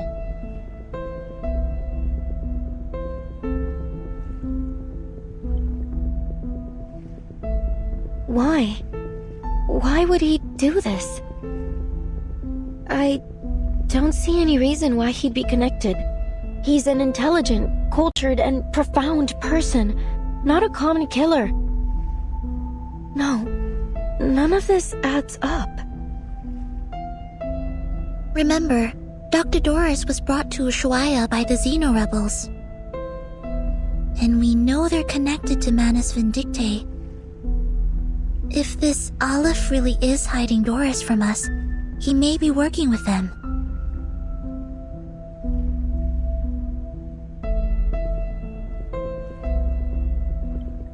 Oh, my... Soneto. I didn't know you had such a flair for stories. Maybe you should join us and become a visceral realist too. I think you're only imagining things. Perhaps you were inspired by this strange prison? Perhaps we all need to start writing our own stories. Come out now. Whoever's out there, speak up. How can we help you? Who's there?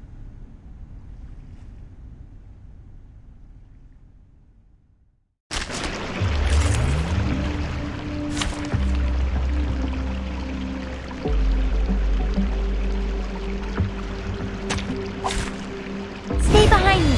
I'll keep us safe. Oh, look. Perfectly understood. Please, mortals. Do you Have a little faith in me, Master.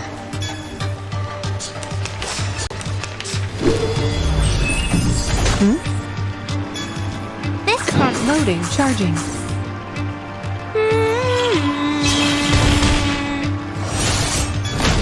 Faraday's Miracle.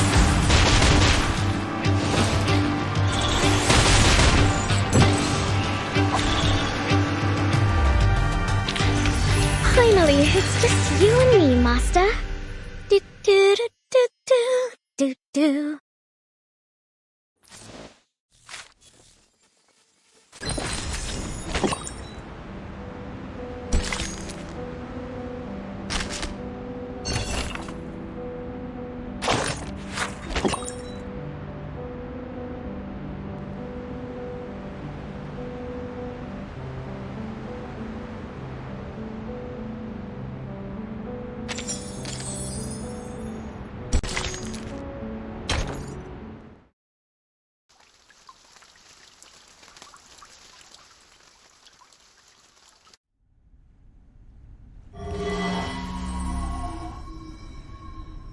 Easy, easy.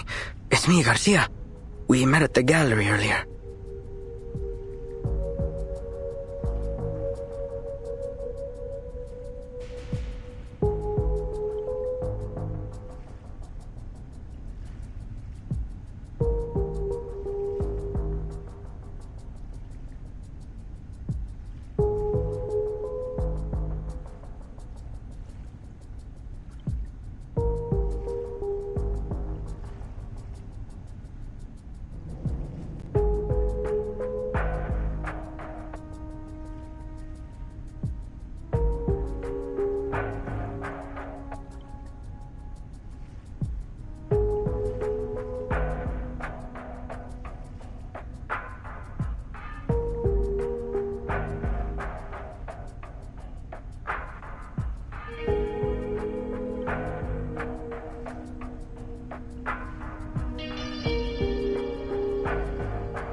Please, I come in peace.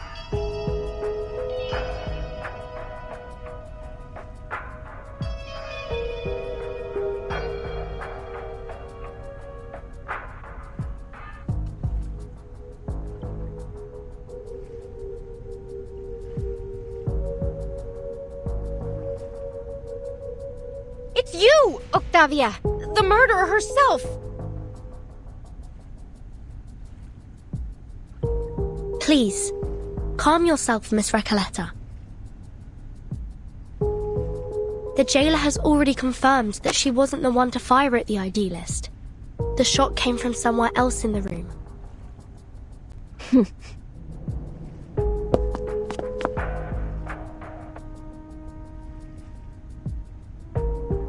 Miss Octavia, what brings you here at this hour? I come here out of goodwill. Believe me, I didn't want any bloodshed either. I understand you just arrived today. There's something you need to know about the inmates here.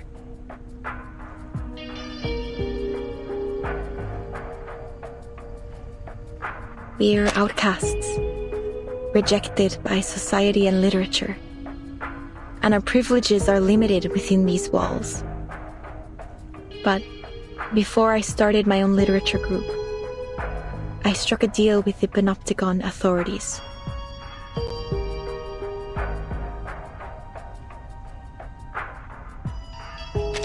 If we cooperate and stay out of trouble, they'd leave us be. We could discuss literature freely and openly in Comala. Such a thing may seem trivial to you, but this is of immense importance to us. Oh, there's no happier thing in this world than discussing literature. No one should ever put limits on it. You're right, Recoleta. But we're prisoners here. There are certain rules we have to follow. Except, the idealist didn't see it our way. He refused to compromise, believing that the long poem and his so-called ism could break us free from the cage of the ever-watchful eye. Perhaps he was right. You might have achieved more if you'd listened to him. After all, visceral realism keeps us connected to who we are. You have to believe in the truth of visceral realism, because out there, beyond these walls, many of us still do. And what has it changed? Garcia, you're the latest inmate here. Tell us, 3 months ago, before they arrested you and took you here, what has the visceral realism movement accomplished out there?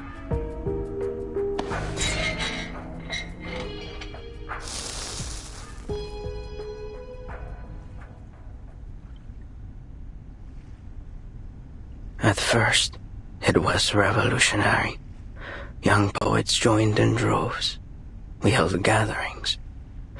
And the literary world seemed alive again. I was just a kid when the leading poets left the city. Everyone thought it was only temporary. But they didn't come back. And nothing has happened since. No one says it. But we all know. Visceral realism died in 1977. No, not for me. It's not dead as long as people still believe in it. I believe in it.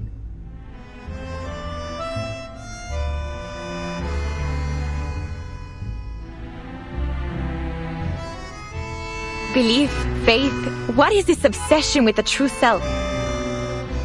Why does your type always insist on there being a true self hiding beneath our roles in society, our disciplines?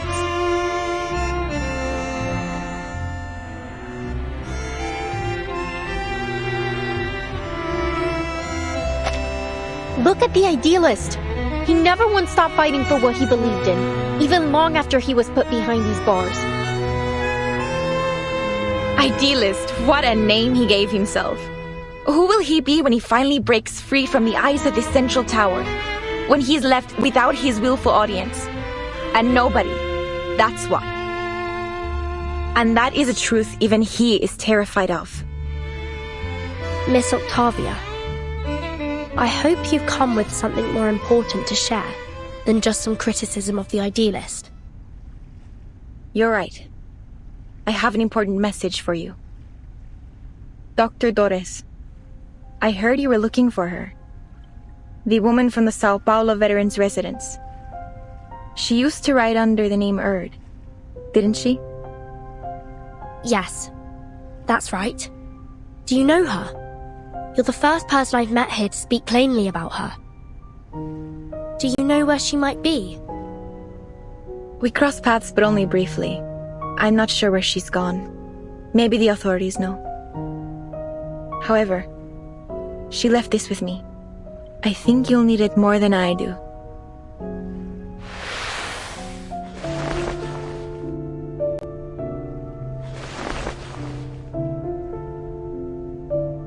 We have other matters to attend to. I'll leave you to your business. Garcia, shall we?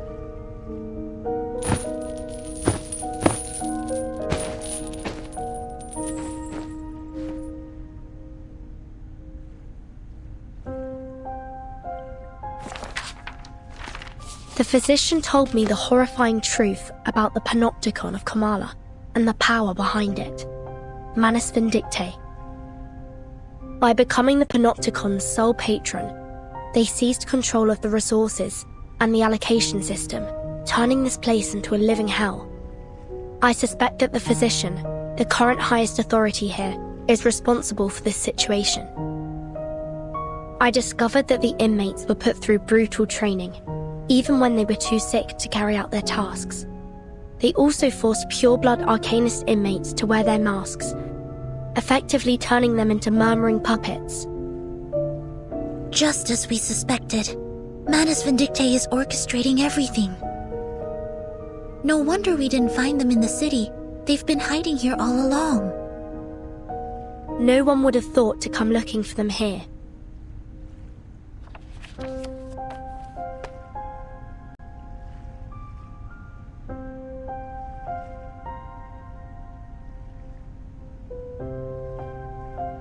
would Miss Octavia bring this to us? What's in it for her? Do you think she's trying to mislead us, Timekeeper?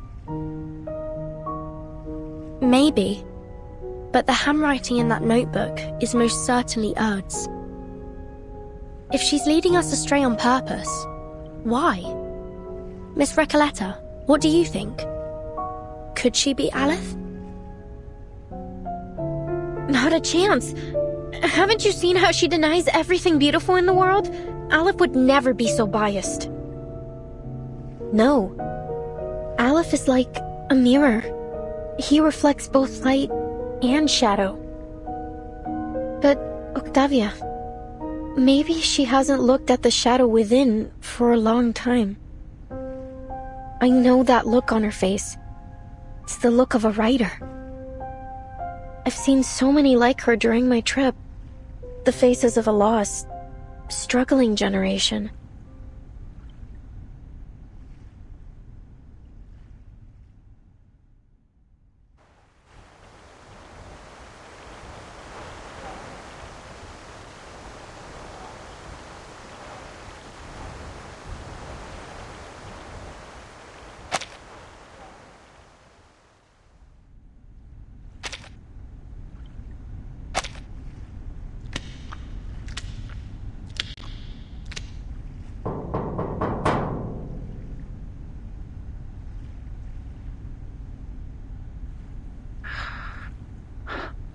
Dr. Merlin, I'm here to report on today's events. Come in.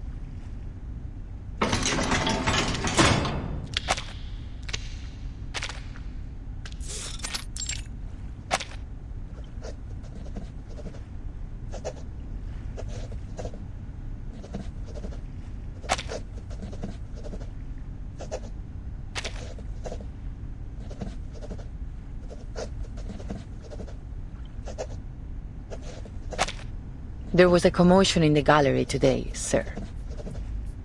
An inmate known as the Idealist was severely injured. The inmates nearby said he lost consciousness from blood loss. However, after we put everyone back in their cell, the Idealist was gone. I made a sweep of the grounds, but there was no trace of him. It's possible that he regained consciousness and went into hiding. I'll perform a full search tomorrow.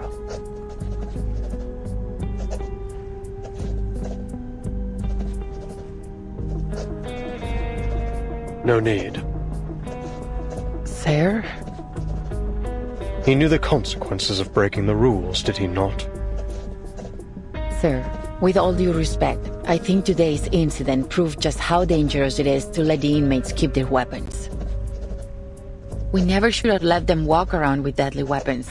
Even if we had to, we should have doubled the guards. We can't expect them to follow their own rules simply out of fear of the central tower.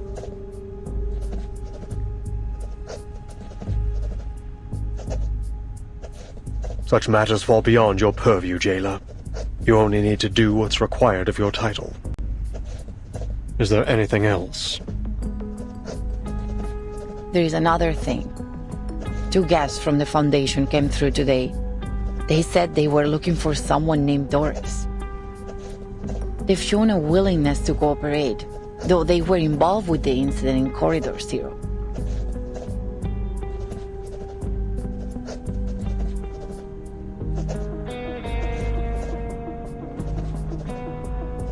Sir, there is one more thing. I told Miss Octavia we're short on rations, and she's adjusted the inmates' portions accordingly, but that won't last long. Manus Vindicti stopped providing supplies back in March, and Sino has collected all the prisoners they had previously placed in her custody. I just wonder why they have so suddenly withdrawn from Ushuaia and brought all the prisoners with them. I also noticed that we haven't received any orders from the government since Warden Tartuffe was transferred. In fact, we haven't had any communication with them at all. Sir, in frank terms, we're facing down a serious shortage of medicine, food, and basic supplies. At this rate, the Panopticon will soon be unable to operate. Where will our inmates go then?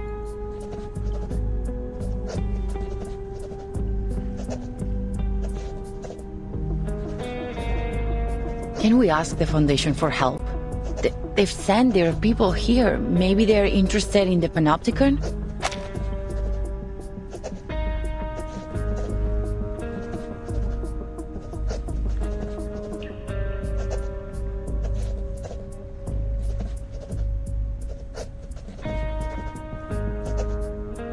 I could arrange a meeting if you like.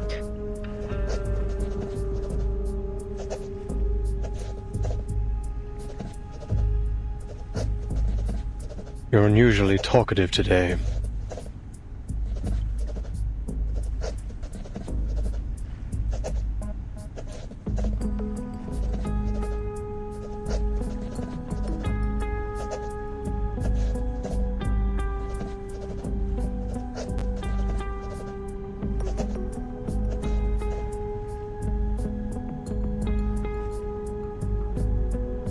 Pardon, sir? That's fascinating, you know. You've become so much more concerned about this place and its inmates than when you first started. You are now dictated by your title. I didn't mean to overstep. I'm sorry. You can go now. I have a great deal of work to do. Oh, and one more thing.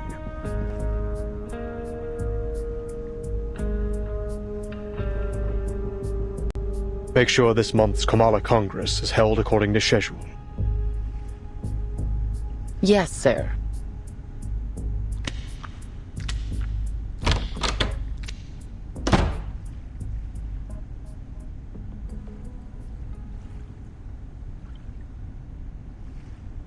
How many times have I warned you about this? The idealist has to go. He's nothing but trouble for us. You're too soft on him, Aleph. Look at the mess he has us in now. Calm down. He's a rabble-rousing thief, a self-destructive maniac, a snake in the grass. He even stole the tea of Kamala from me. He's nearly ruined everything we've worked for.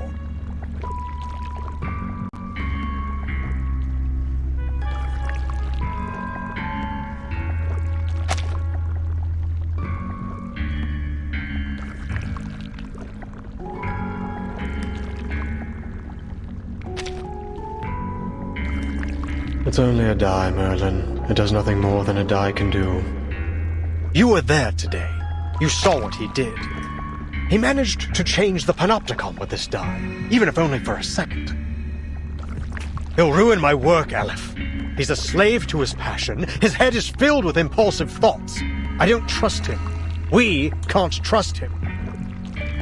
I've done everything you've asked. Now it's time to do your part.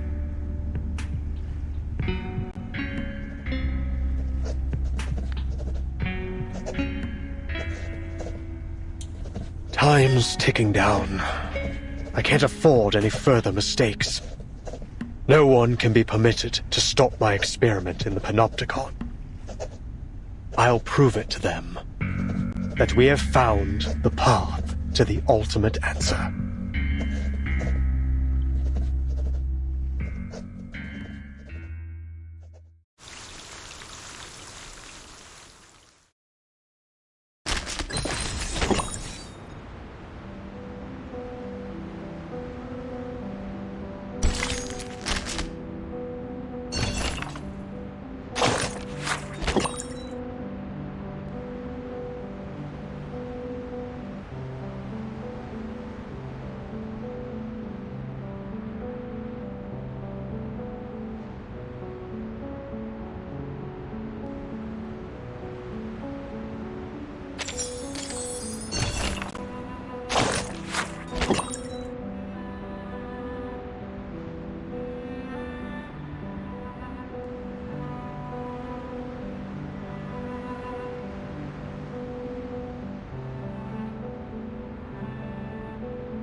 La cabaña con el techo azul estaba silenciosa como siempre. En un sueño fugaz, la investigadora de paracausalidad descubrió la verdad detrás del dado de Babilonia. Examinó cuidadosamente los patrones ocultos, como un astuto astrólogo rastrea los movimientos de las estrellas. Lo que pueda parecer errores o accidentes no niega las verdades del destino. Por el contrario, afirman su existencia. Solo pregúntale al gran Heráclito. En un universo no observado, el dado de Babilonia gira perpetuamente, dictando el destino de todos en un tiempo que es tanto infinitamente largo como infinitamente corto.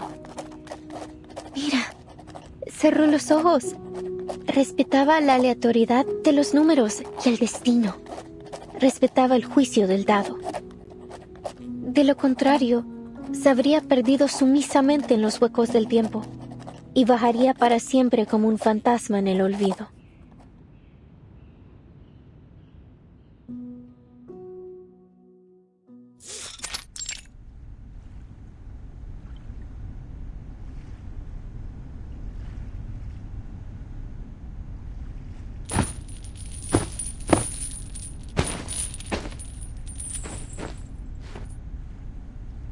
First, allow me to make one thing clear. I had absolutely nothing to do with what happened to the Idealist yesterday. I swear it on my career as a writer.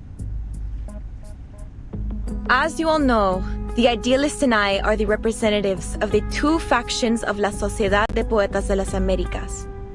As you also know, we have been at peace since the Let Sleeping Dogs Lie agreement was signed a few months ago. Despite our differing views, we have coexisted to this day under the watchful gaze of the Central Tower. Rest assured that we will work tirelessly to locate the missing Idealist. Don't put so much pressure on yourself, Miss Octavia. His death wasn't your fault. After all, he was the one who threw the first verbal dagger.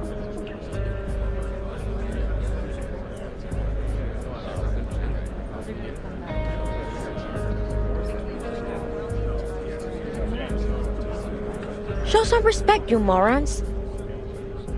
The Idealist is missing, not dead. I'm sure he'll show up in one piece before we know it.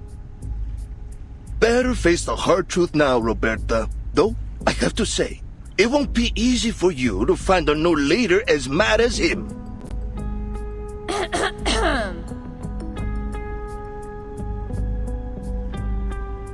Please, everyone, quiet down. According to the agreement, today's Congress should have been chaired by the Idealist. Since he is still missing, I will be acting on his... Pardon my lateness. Go ahead. I'm ready to moderate.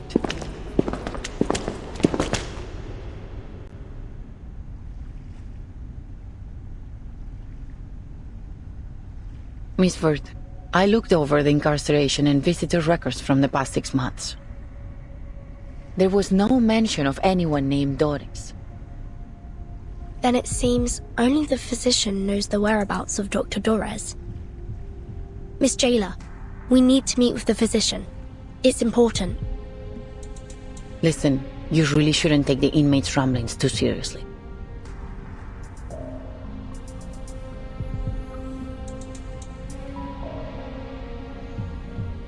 But if it's as critical as you say, I'll make another request later.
That said, I'm afraid the meeting won't happen for at least a few days. Understood. For now, please join us for today's Congress.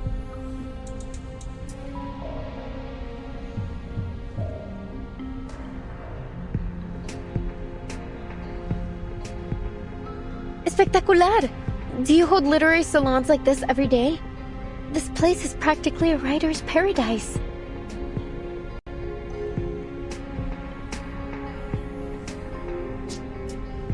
So, you're the host of the salon, Octavia? I say we set aside our differences and have a titillating literary discussion. You've come at the right time. You may serve as witnesses for the Congress alongside the jailer, like a citizen's jury in a court. Your suggestion aligns with the congressional rules. Very well. Huh? Congress? Witnesses? Isn't this a salon? Which topic are we discussing? Literary theories? Schools? Principles? Languages? Oh, narrative perspectives? None of those.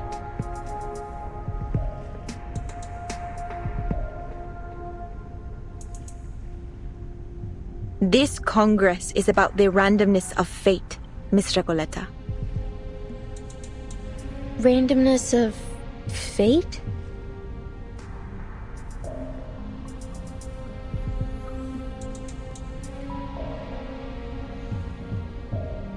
Dear visitors from the Foundation, allow me to introduce the Comala Congress.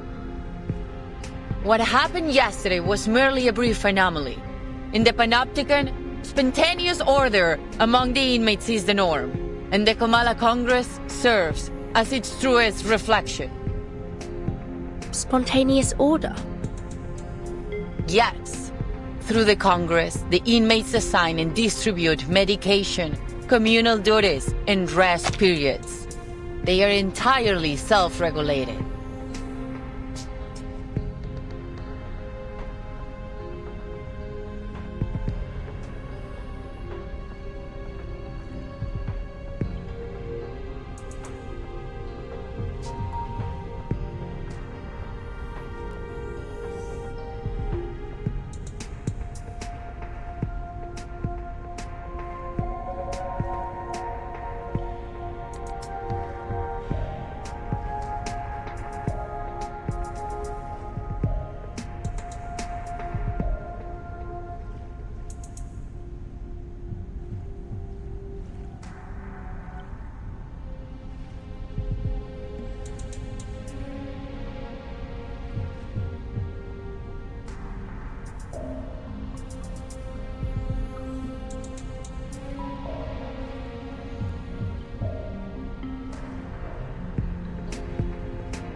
I hereby announce the commencement of the 7th Comala Congress.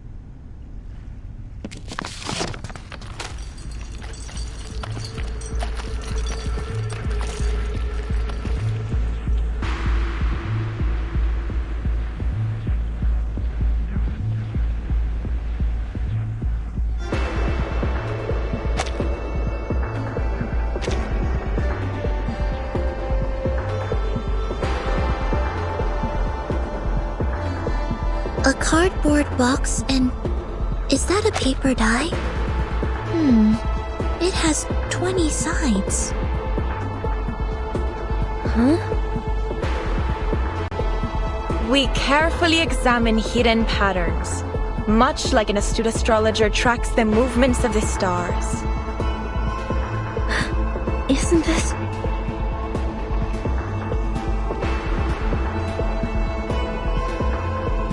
Isn't this just like the Die of Babylon?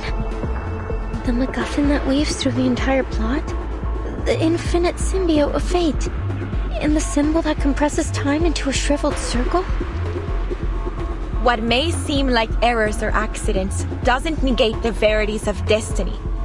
On the contrary, they affirm its very existence. Just ask the great Heráclito. In an unobserved universe, the die spins in perpetuity. Dictating the fate of all in time that is both infinitely long and infinitely short? Look, I've closed my eyes. I respect the randomness of numbers and destiny.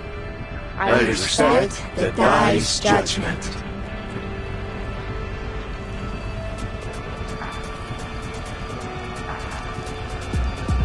Otherwise, we will acquiescently lose ourselves in the gaps of time and wander forever as ghosts in oblivion.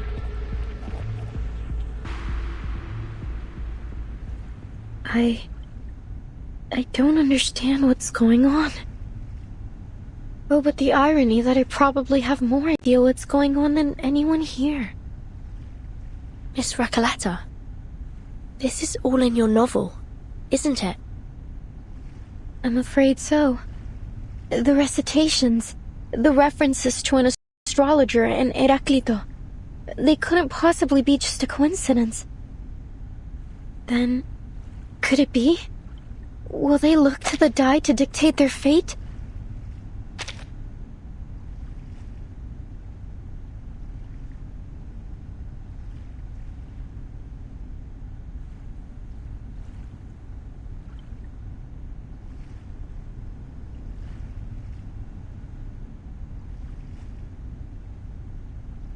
I shall perform the first roll. Its result will determine the subsequent roll order for this Congress.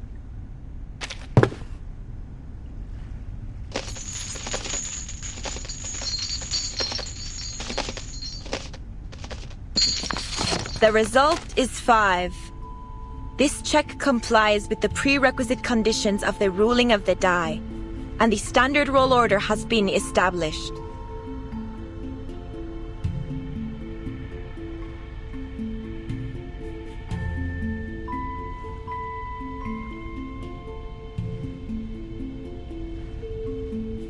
Inmate Jose, please come forth.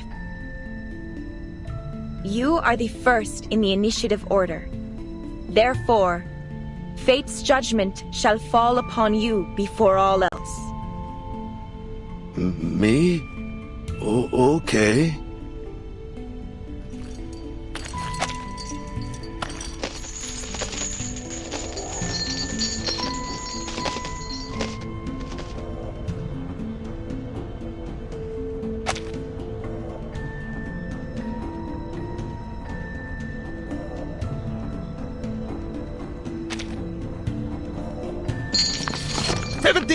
It's 17! Ah, what a wonderful number! 17! Like an oasis in an endless desert.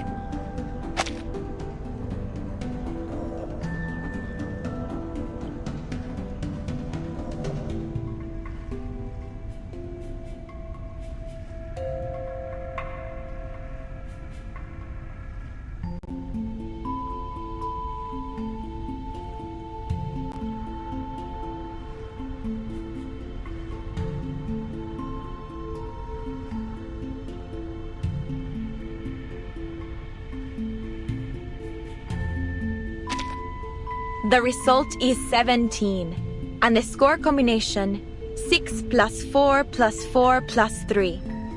According to the ruling of the die, he shall receive 60 risperidone tablets, 40 clozapine tablets, and 40 diazepam tablets. Additionally, he will assume the role of cultural manager of the Comala Congress. Before he takes office, Inmate Jose must clean the first restroom for the next 7 days. Wonderful! I'll gladly clean the toilet. I've got the brooms here, the toilet detergent, oh, and the toilet brush too. I have been waiting for this opportunity. As cultural manager, I will speak with every inmate and complete the Comala memoir, finally capturing the moments when literary sparks ignite and explode. Next is Inmate Eduardo. Please come forth.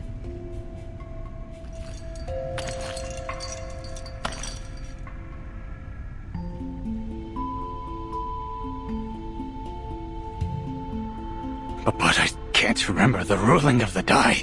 I can't remember anything. Damn it. Sorry, Signora Octavia, but I don't think I can do this. I didn't get any medication in the last Congress.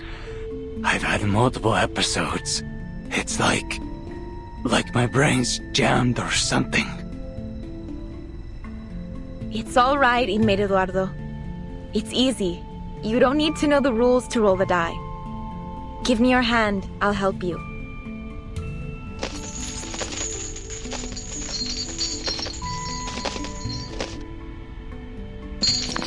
My sincerest apologies, Inmate Eduardo. The die dictates that you must voluntarily descend into the sewers and write the thematic keyword that currently causes you the most anxiety on the walls. I thank you very much, Miss Octavia. I think my head's about to split in half.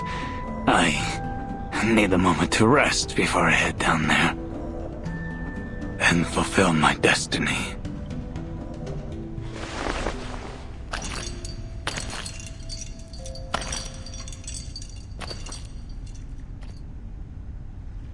Jailer, are you really letting them make every decision with the roll of a die?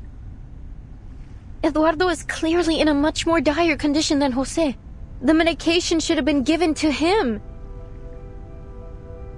As I said, this is how the inmates of the Panopticon maintain order.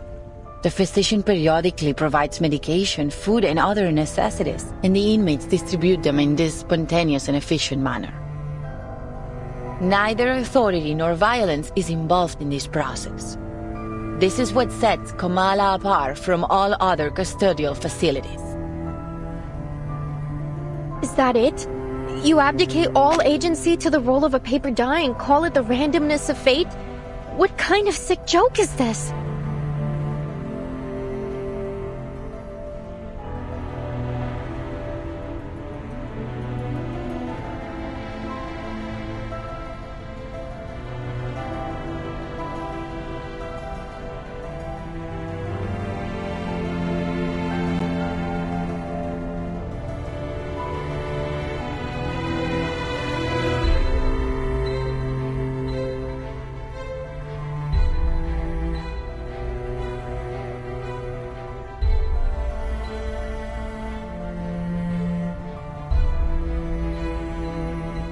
Please calm down, Recoleta. This is the method that the inmates have collectively decided to recognize. They're prepared to face the possible sacrifices that it brings.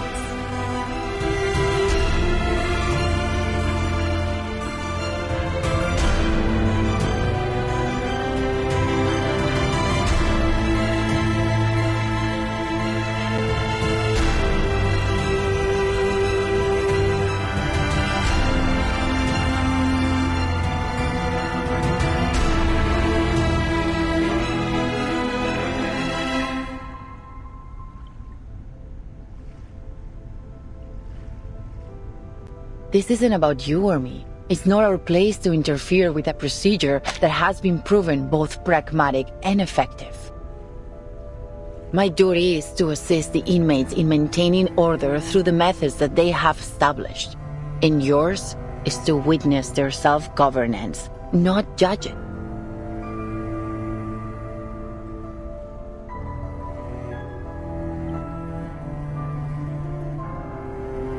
If everything somehow unfolds as it does in my novel, then every role is already predetermined. Vertin, do you remember the story I told you last night? The odds of both success and failure were consecutively multiplied. I remember. As soon as a character experiences a failure, they continue to suffer failures in an endless chain reaction. None of Eduardo's future dice rolls will ever result in a number higher than 10. At this rate, this system, this sociedad, ruled by the dice of Babylon, is bound to collapse.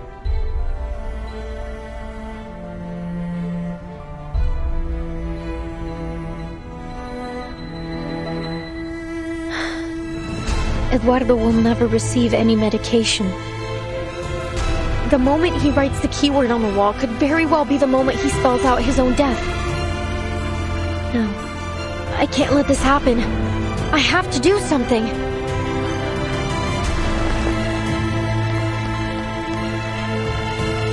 Wait, Miss Recoleta, what are you doing?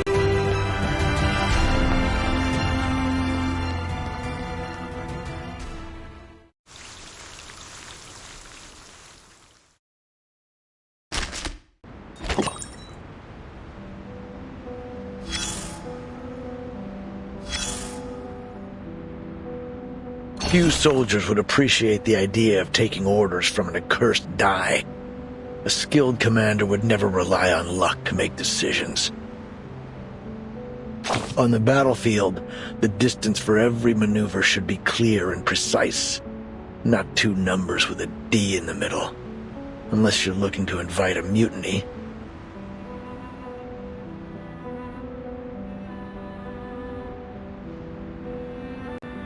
That said, if a die with such power were placed in a soldier's hand, I'm pretty sure they'd roll it and let it decide their destiny.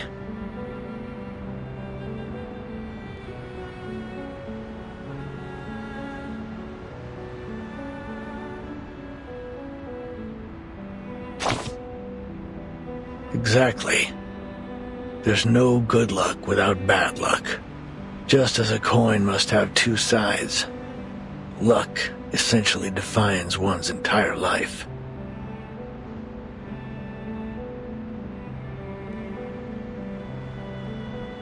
And whether it's make or break, life or death, the die will keep on rolling. Of course, dice aren't the only tools used to play with fate. Coins, lotteries, even shells on the beach can all serve the same purpose. Thanks to the randomness of fate, a Babylonian may rise to be a proconsul one day and fall into slavery the next. Well, that's where historians come in.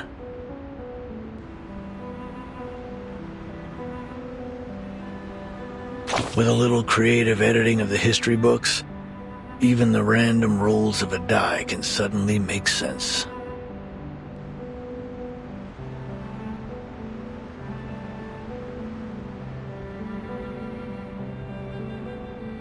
What were once avoidable tragedies are rebranded as reasonable incidents, or even desirable outcomes.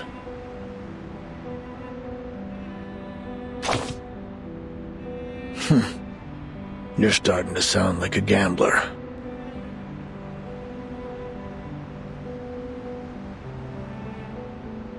But even gamblers, after hitting a hot streak or a losing spell, start to convince it isn't just gamblers either.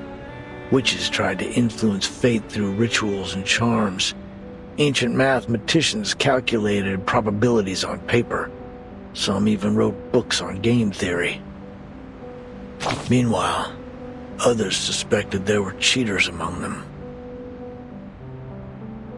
I just hope these high rollers unite to confront the demon who holds the laws of the universe, the past, present, and future, in its claws, and give it a well done and a slap in the face. Haven't I always? It's just that today, the die rolled a peculiar number. But all things considered, I prefer the other kind of commander. The die is cast, but regardless of what number has been rolled, it's time to cross the river.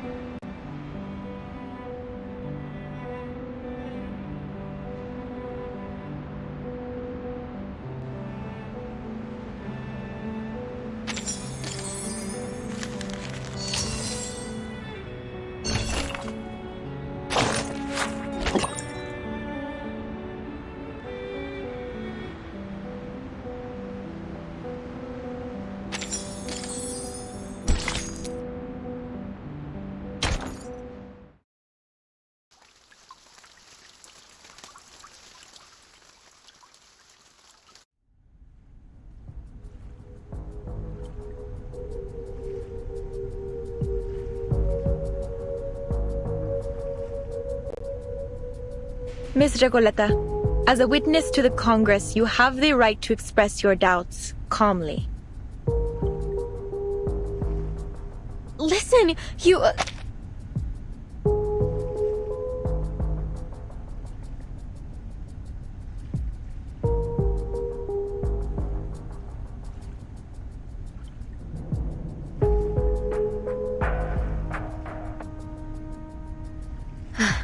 No, it's nothing. It's just that I'd like to participate in the dice rolling ceremony. May I? Of course. The very fact that you're standing here in the Panopticon proves that you share a common fate with it.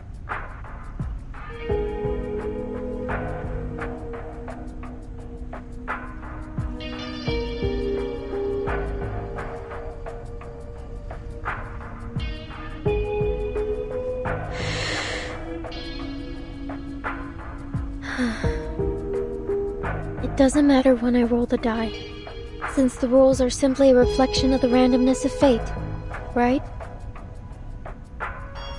Precisely. Then I'd like to perform my role after the 27th inmate. Is that all right? As you wish, Miss Recoleta.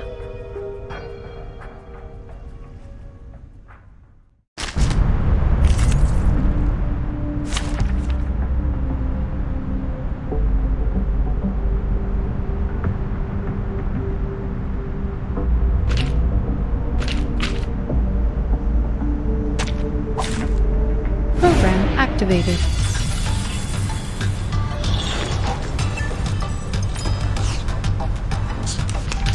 Oh, look! Más allá en todos los momentos. Idealismo, vuelos de fantasía. Nuestro adversario es el tiempo.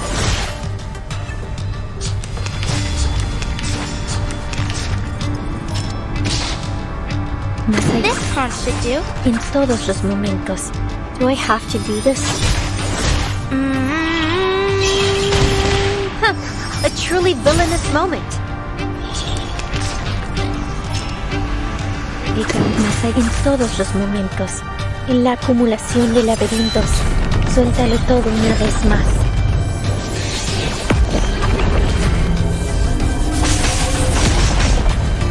Cosmología, filosofía clásica. Nuestro aliado es la verdad.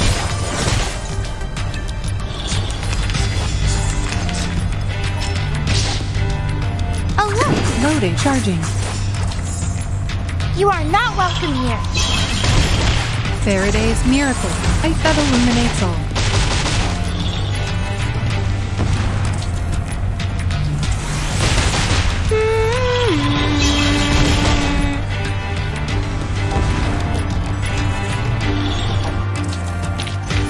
And now to return to my long-term mission. Rest.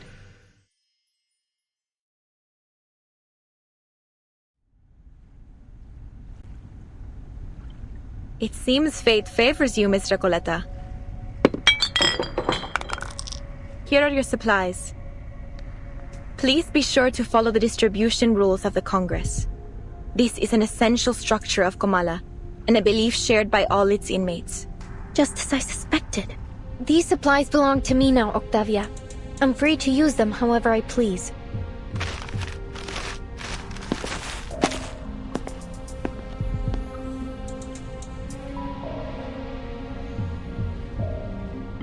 Here, Eduardo. Take them.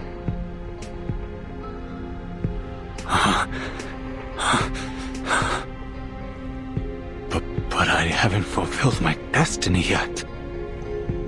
These precious tablets and capsules, I can't accept them. They are gifts from fate. The die has placed them in your palm. But I don't need them. You do.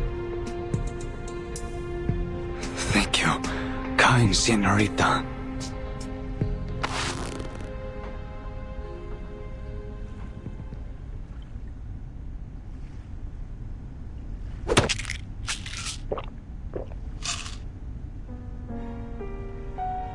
Eduardo, what's wrong? Are you taking the medicine right now? There's no need to rush. There's plenty of it. You can have it all! Por Dios, Eduardo! How could you squander fate's gifts like this? Kind señorita, please, give me the medication. I need it more than anyone else. No, I'm the one who needs the most. Give me the medication! I beg of you! With the protection of these amulets, I might finally be able to get a peaceful night's sleep. No more trembling floors and wailing ghosts!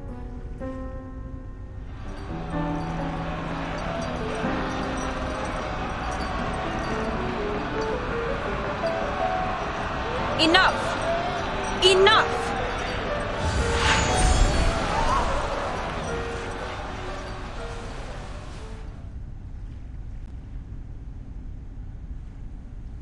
You shouldn't have done that, Miss Recoleta. Your ignorant generosity could shatter the very basis of our survival.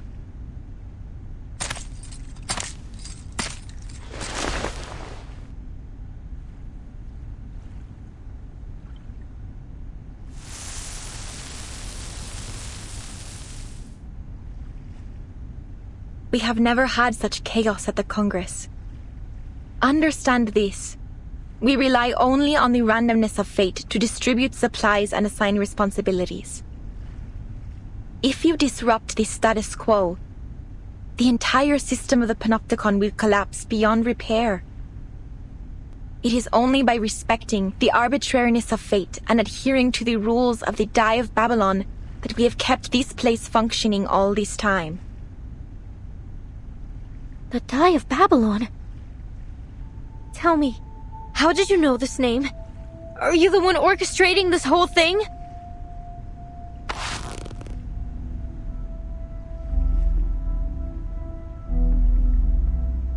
¿Podría ser? ¿Eres Aleph? ¿Tal como sospechaba Verdun? Let go of me, Miss Recoleta. Have you gone mad? The role of the die is absolutely random. I'm not orchestrating anything. Before the Congress began, I made an oath. I intend to keep it. Please, calm down, Miss Recoleta. I think she's telling the truth.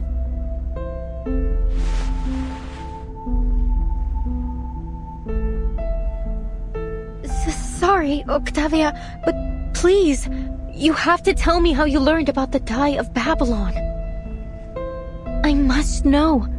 Only my pen pal and I should have any knowledge about this die. I heard about it from the physician.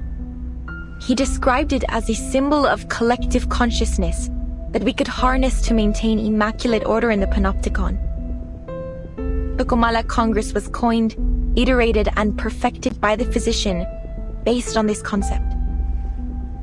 The physician again. Everything eventually leads back to him. Just as we suspected. I see.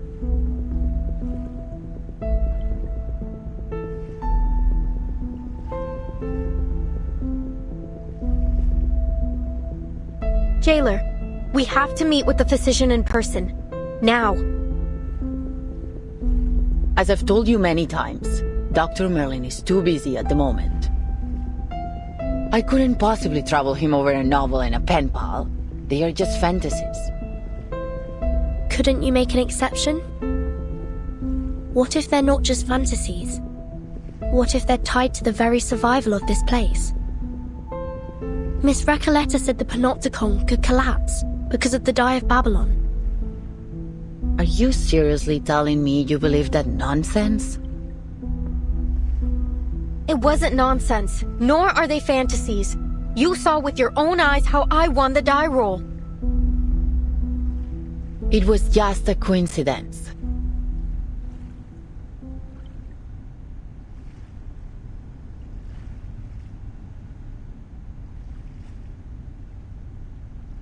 What if we present you with stronger evidence to prove it's more than just a coincidence? If everything in the Panopticon proceeds according to Miss Recoleta's novel as she says, she should be able to predict what happens next, including the roll results of the absolutely random die. That's right. The Die of Babylon isn't random at all. It's nothing but a supercilious fraud veiled under the guise of fate, and an actor of the inescapable loop of history. And not one of you is paying attention to me whatsoever. Ugh, to hell with this era of ignoring unknown writers. Miss Recoleta, please make your prediction for the next inmate's die roll. This way, you can prove to Miss Jailer the irrefutable connection between Kamala and your novel, The Rise and Fall of Sanity. You finally remembered its name! Oh, what sweet balm to my spirit! Miss Octavia, please continue the Congress and let the next inmate perform their role. Then Miss Recoleta's statement will be proven true.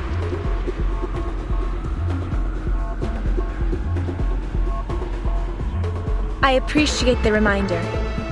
No matter the interruption, the Kamala Congress must go on. Though not for Miss Recoleta's sake, of course. Next inmate, please.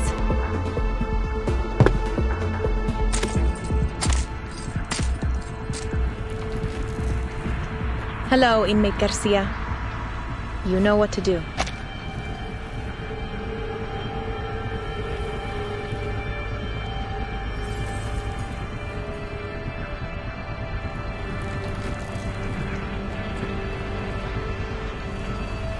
Of course. La sexta cara. Un pilar roto. El flujo de la fortuna y la calamidad. So the result of the next roll will be a 6.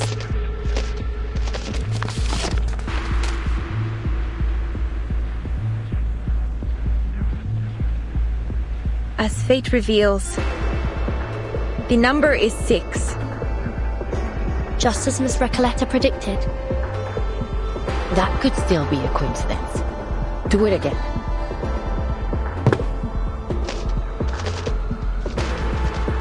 La 13ª cara. Una cadencia desconcertante, sin un verdadero principio ni fin. La 4ª cara. Un hombre que se ahogaba usó el último de sus fuerzas para nadar a la seguridad, solo para descubrir que había confundido un espejo con la superficie del agua.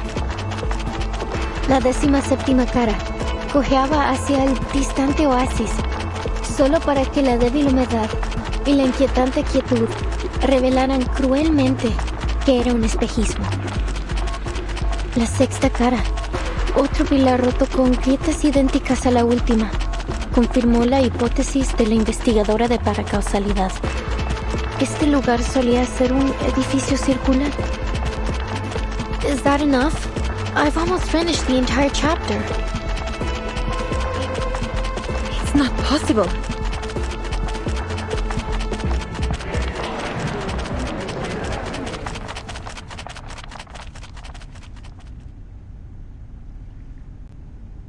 Who are you? I'm sorry if this comes as a shock to you, but I did warn you, Octavia. Now it's proven. The Die of Babylon is anything but the so-called randomness of fate.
Have you been sent here by some god?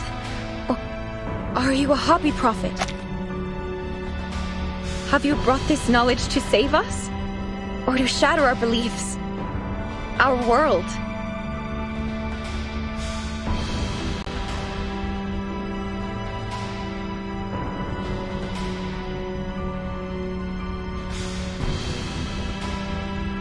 What is this thing in my hand? What are we? What is this prison?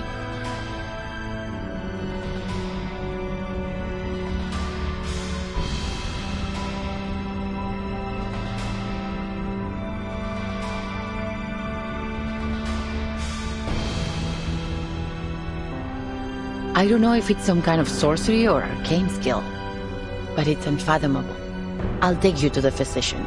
Not because of your earlier request, but because the situation has escalated beyond my means.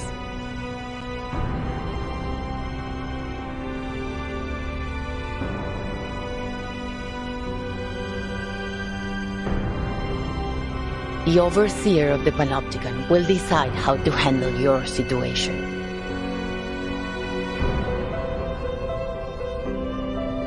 To be honest, Miss Recolata, I wasn't sure you'd be able to correctly predict everything. Timekeeper, are you saying that you risked everything on a hunch? It worked, didn't it? Come with me. Dr. Merlin's office is in the central tower.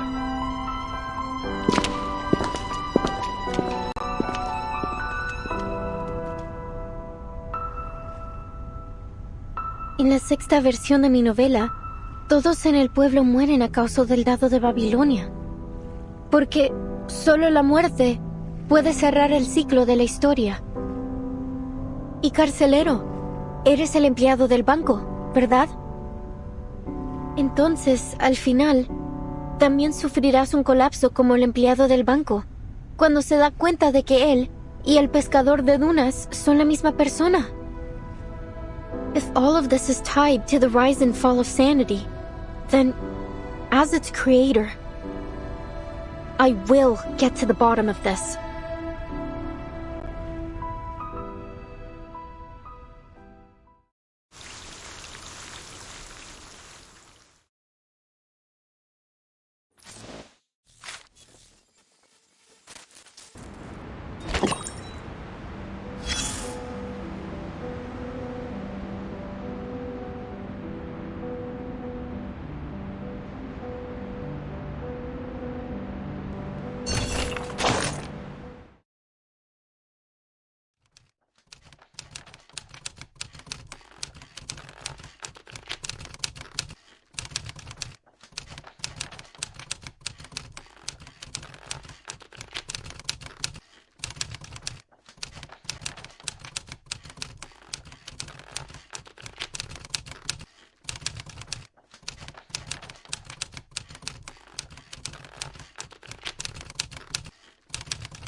What's going on?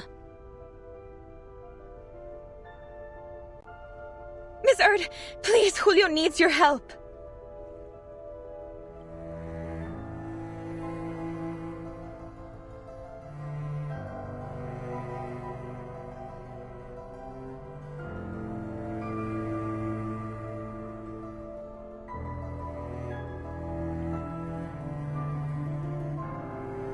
I don't want him to die. Please, Miss Octavia, help me so I can help him.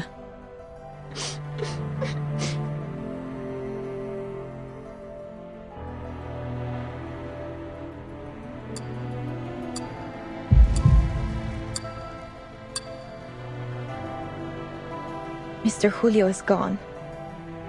He left us the moment the duel was over.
A life is taken, and that's all you have to say?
What a ridiculous, laughable man you are!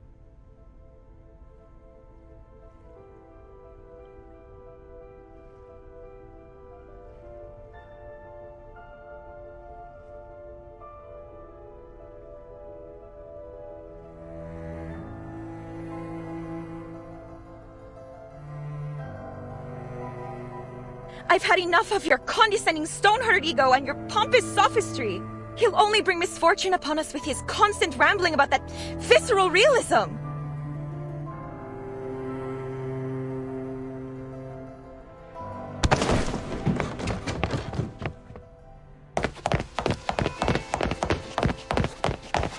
Only the physician, the true overseer of this prison, can save us from this situation. Please join our society, Miss Torres.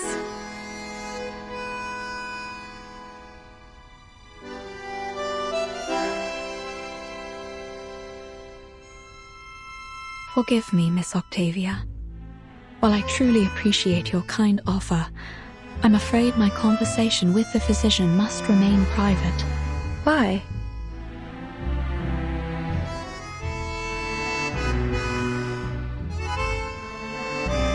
Yes.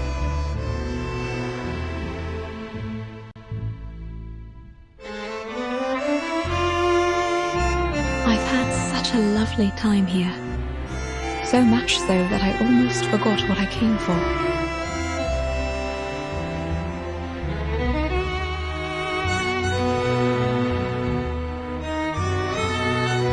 That inescapable gaze, and the permanent theme of fate.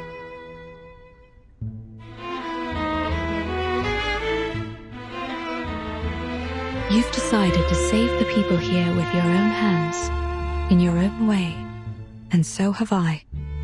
There are things I must face alone.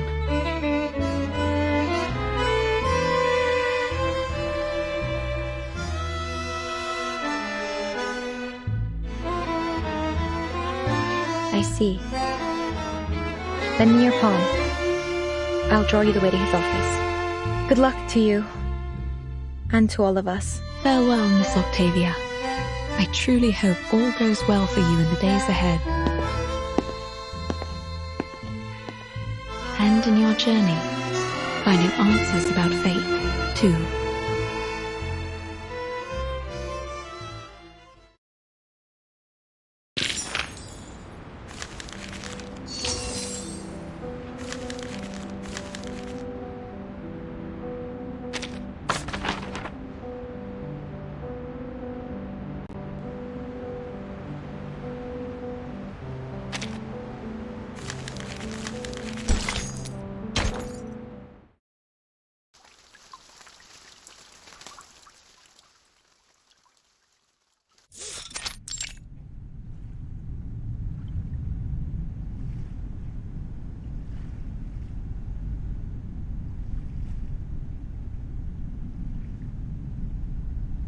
Wait here a moment.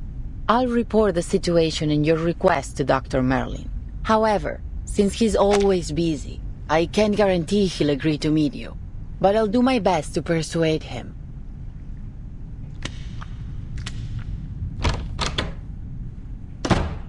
Now's our chance, Sinetto. Our chance? What do you mean, Timekeeper? It's unlikely that the jailer will let us search the central tower, even in this situation. We should take the initiative and look for clues while she's away. I see, Timekeeper. I will do my best.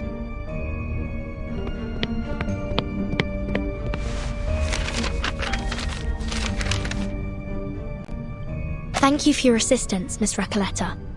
Without your precise predictions, we wouldn't be standing here now.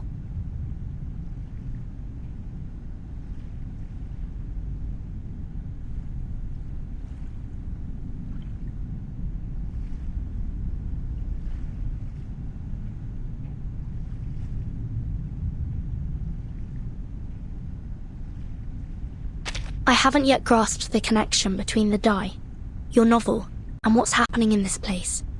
But by process of elimination, it's almost certain that your pen pal, Aleph, is right behind this door. Sometimes I envy your decisiveness, Vertin. I'm sure many people have praised this special talent of yours. Are you all right? You don't seem as excited as when we first entered Kamala.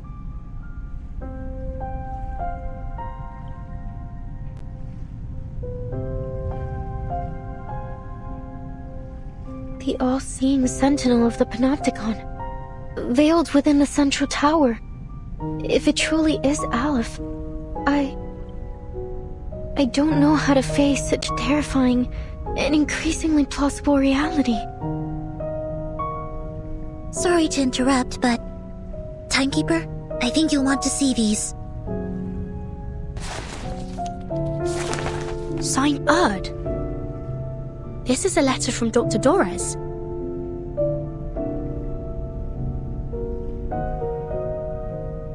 Her handwriting, it's as beautiful as I'd imagined. Who is it addressed to? Dear Mr. Aleph. Aleph? Looks like Doris and Aleph are acquaintances. Or at least, they've had some correspondence. Dear Mr. Aleph, my apologies if this reaches you at an inconvenient time. I am Doris, pen name Erd, an ordinary inmate of the Panopticon of Kamala. I write seeking your guidance, if you wouldn't mind offering it to me. I heard from the physician, Dr. Merlin, that you have the answer to every question. A statement which has been echoed by the idealist and the other inmates. I have something I wish to ask you. What exactly is your role at the prison? Chief Warden? A secret backer?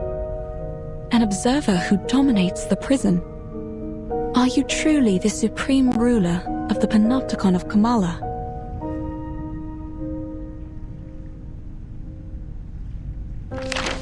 Dear Erd, I do indeed have answers for every question, including yours. I'm afraid every one of your speculations is off the mark. I am merely an inmate who chose to imprison himself here. And allow me to point out that your identity isn't as ordinary as you claim. Why is it that you, my fellow inmate and guest of Manus Vindictae, are so interested in Kamala? Dr. Doris, a guest of Manus Vindictae.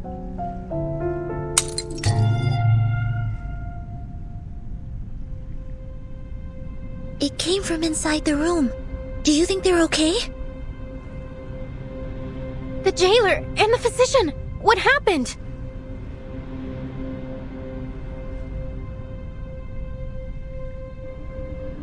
I'm not sure, but it could be bad. Come on, let's go in and see if they're all right.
It seems we've stumbled upon the physician's...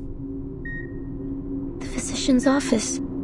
I should have known. But... is this an operating room? As if this prison wasn't bizarre enough already.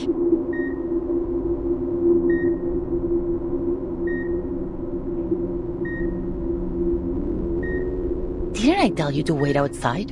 What do you think you're doing barging in like this? We were just worried about your safety, jailer.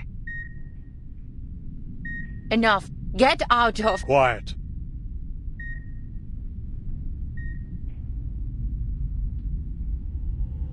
The reptilian complex governs all our fundamental functions.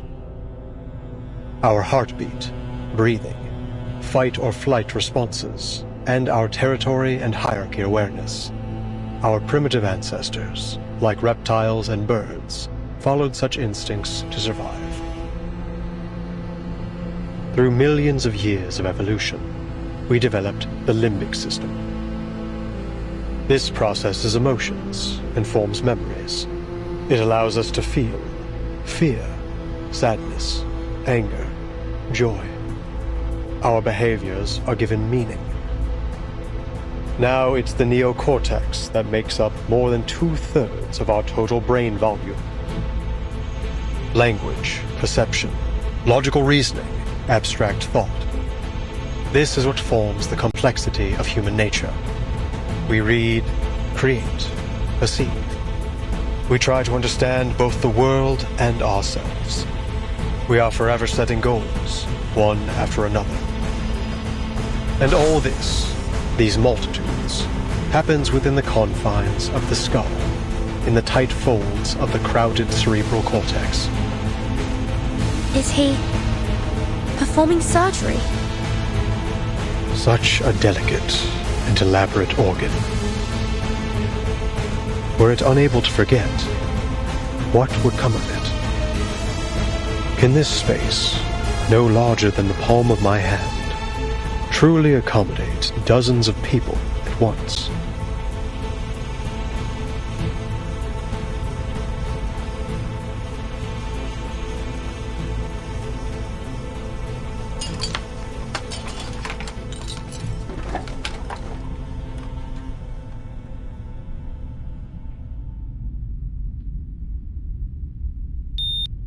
What's happened to the patient? It looks like he's dying.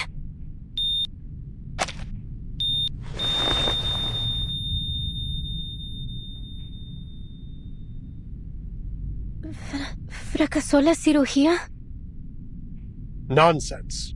The surgery was a tremendous success.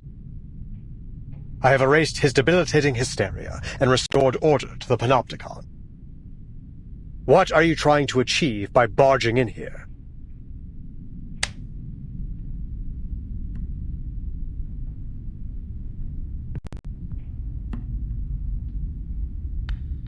Forget it.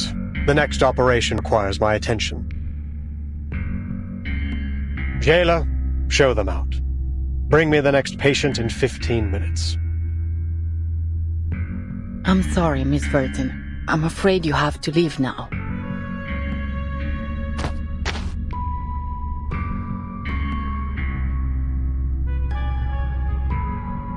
Please, just let us speak with you. It'll only take a moment. I have something very important I need to ask.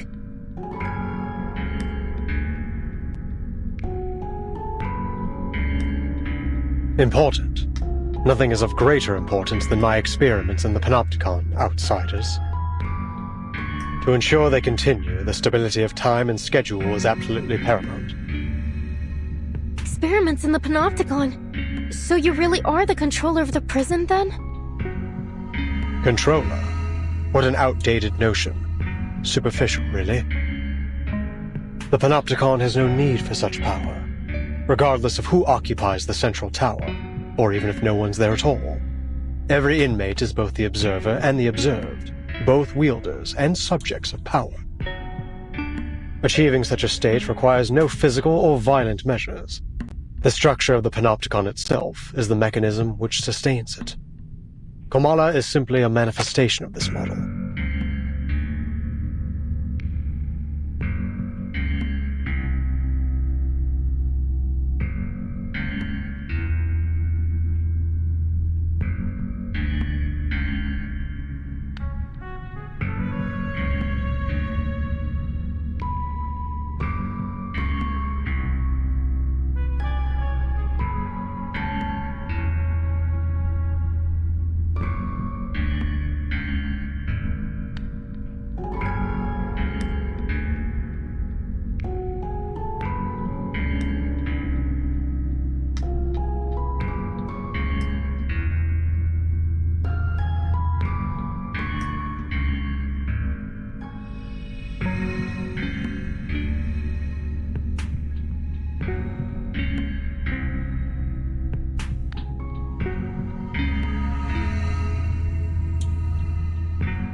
Once I confirm its feasibility and adaptability, this model can be applied to any functional setting with only minor modifications. So far, it has proven to be far superior to any current system of governance in our world, transcendentally even. Curse it. Why am I wasting time explaining this to you? Time is running out.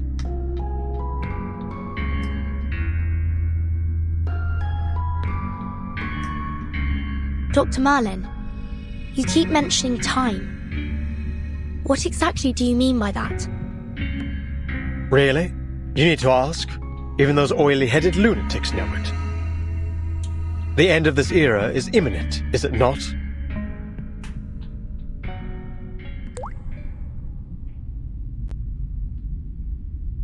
You know about the storm? That's what you call it, is it? A storm that washes everything away? You employees of the St. Pavlov Foundation should know better than I.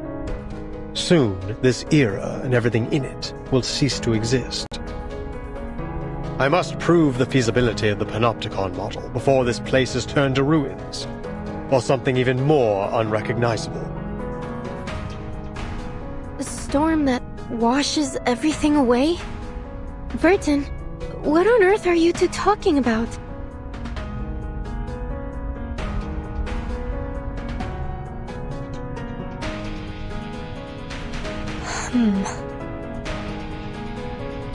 No one can predict the era to which we will be reversed. I have seen the eras change time and time again. The transformation of this place, over and over. But no matter which era each of these 9 storms, as you call them, has taken us back to, Cordeismo continues to plague this land. Dependency theorists, martyred revolutionists. I've seen them all. You, young writer, are no different from those intellectuals who were swept away in the rain. There is no romance in this era, only the repeated cycles of madness and brutality, an endless, meaningless struggle. Only in this forgotten corner can we momentarily escape the plundering of the marauders and the chaos they unleash. Although it won't be long before this place is looted by those oily-headed lunatics. Just as it has countless times before on this land as rich as silver.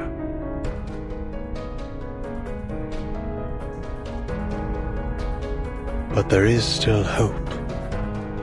Even in a wasteland, we may still be saved. As long as I uncover the path to transcendentality, I will find the ultimate answer. Ugh, I've already wasted far too much time on you. Leave, now!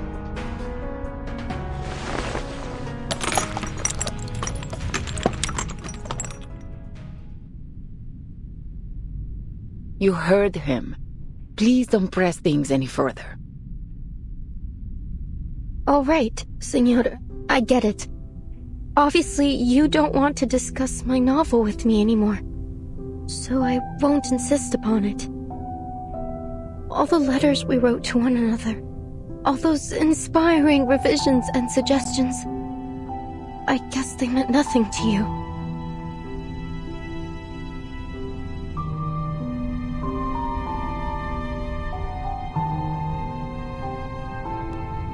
But there's still something I must tell you. Jailer, could you please allow us a private conversation with the No. With Aleph.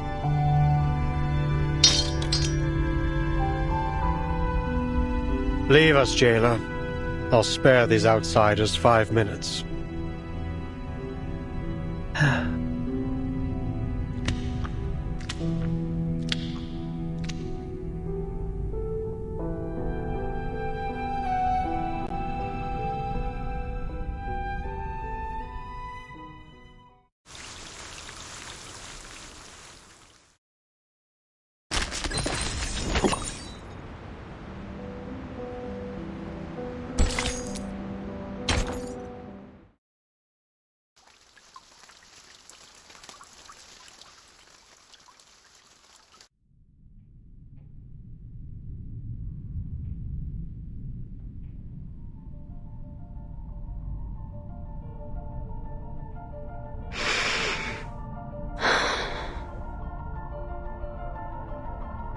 Dr. Merlin, or should I say Aleph, I don't know why you're using my novel to manipulate the Panopticon.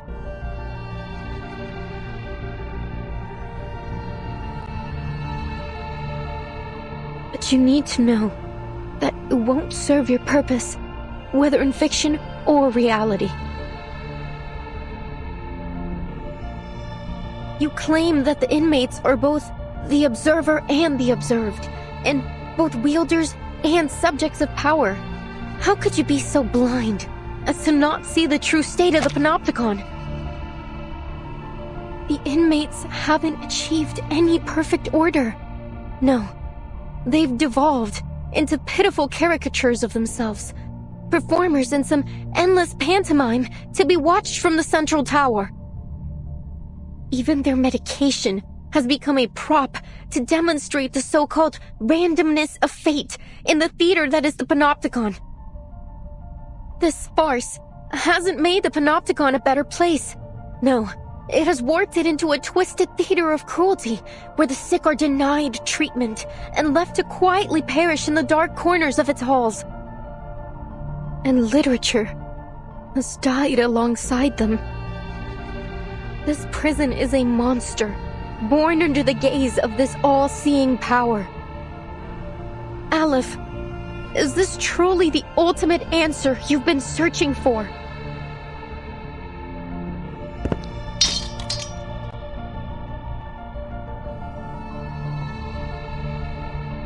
What? Are you suggesting that this is the answer I've reached? That my experiment has been a failure all along, and I've been too blind to see it? No, impossible. Foucault's theory is flawless.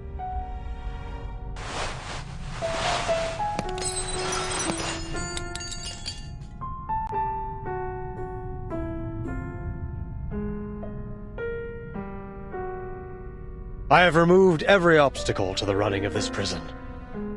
It is pure, sacrosanct. I have constantly re-evaluated the system, adjusting my instructions to my subordinates to ensure the most efficient maintenance of the established order. And now, you stand here and tell me that everything I've done has been meaningless from the very beginning? That the power model I have implemented has already been replaced by an alternative? No, outsiders. The perfect order of the Panopticon shall not be disrupted. I will not be swayed by your lies. This facility is superior to all others. Nothing here escapes my notice.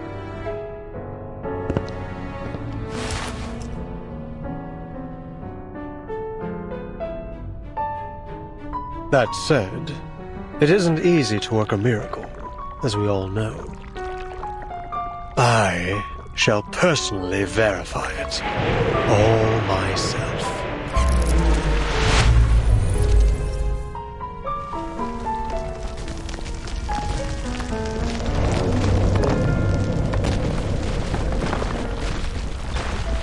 What's happening?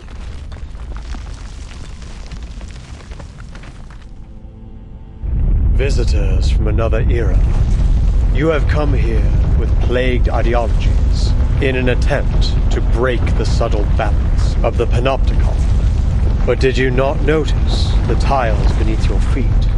The cracks and water stains on the walls, constantly changing right before your eyes. This room, the previous room, every room, you have blindly wandered through them, seeing them as nothing more than the building blocks of a monotonous labyrinth.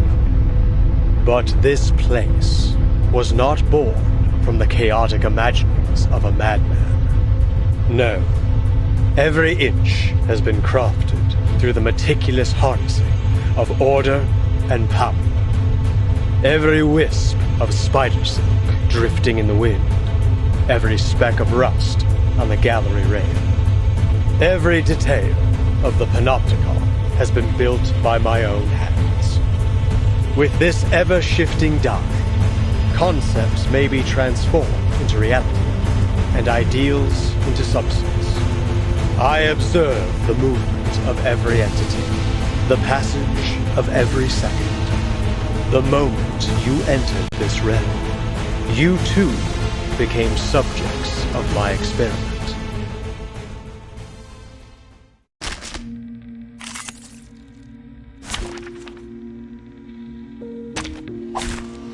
Stay behind me. I'll keep us safe. Admit it, this is all getting out of hand. Impossible! All is under the Dai's control. What may appear to be chaos is nothing more than a temporary deviation. This one. We stand together. Flee, mortals! Keep calm.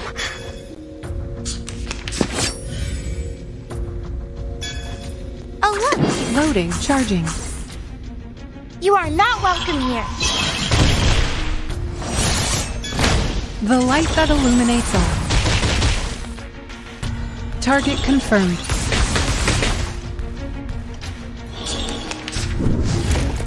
Those gates!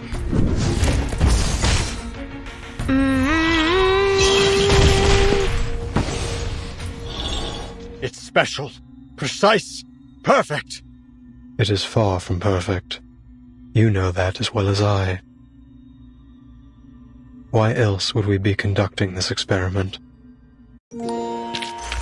I haven't had a eureka moment like this in a while. The poem I just wrote is amazing. Huh? Wait. You weren't listening, were you? Then...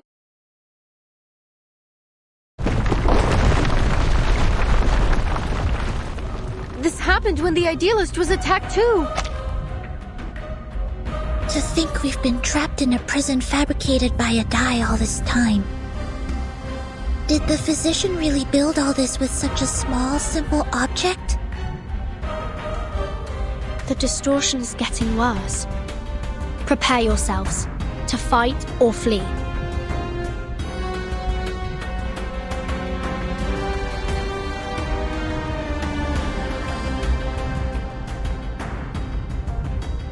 Please, Dr. Merlin, stop this! No. You're asking for the impossible. Power model of the Panopticon is destined to permeate all of society.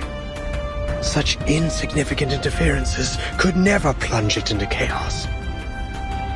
But it already has, Merlin. You failed. I have not failed, as long as I keep the prison running.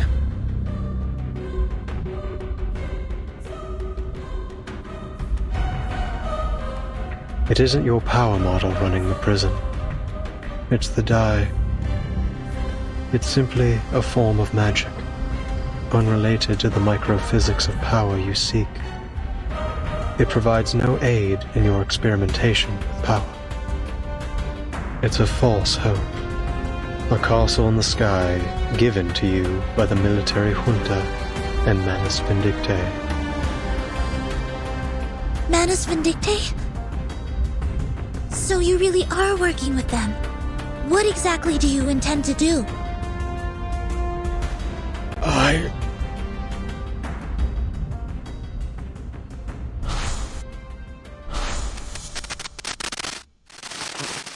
Then I've also failed. I've ended up a pathetic fool, lost in the chaos of reality. Just like the Idealist chasing visceral realism, Paracelsus seeking the fountain of youth, and Zahir obsessing over the one-sided coin.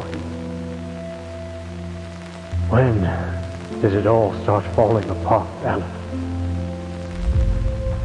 When the doorknob loosened? When the prisoner's wounds started to fester? Or when the daily disinfectant concentration reached 28 milligrams?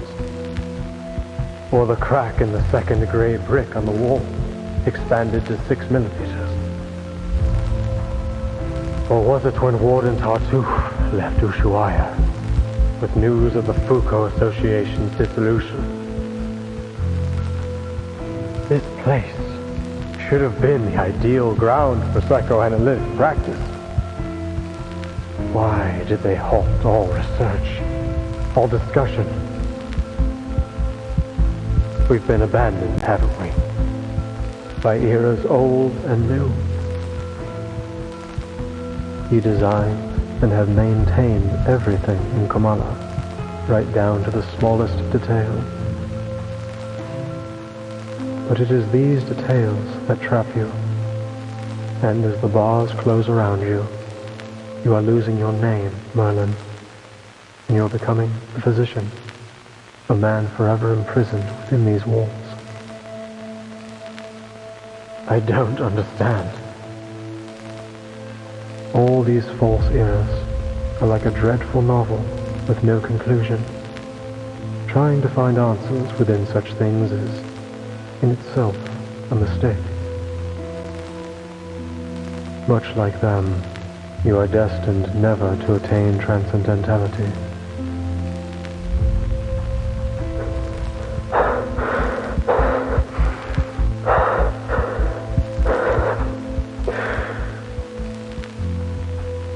Tell me, Olive, does the ultimate answer even exist?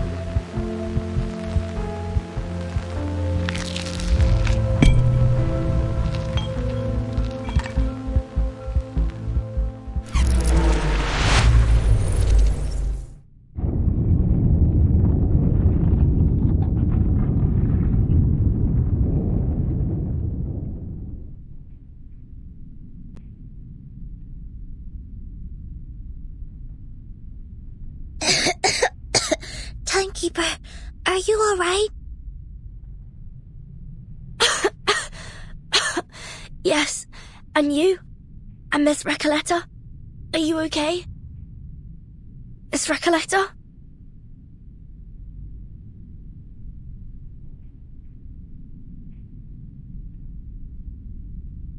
You're...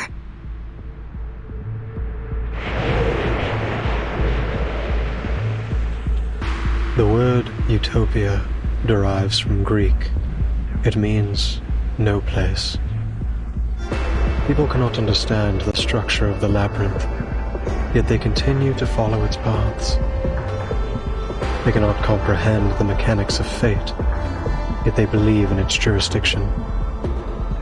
As if, by doing so, everything will naturally fall into place.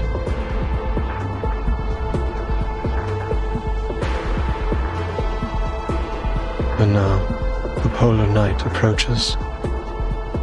How good it is to see you, pen pal.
Virgin abrió la puerta de golpe.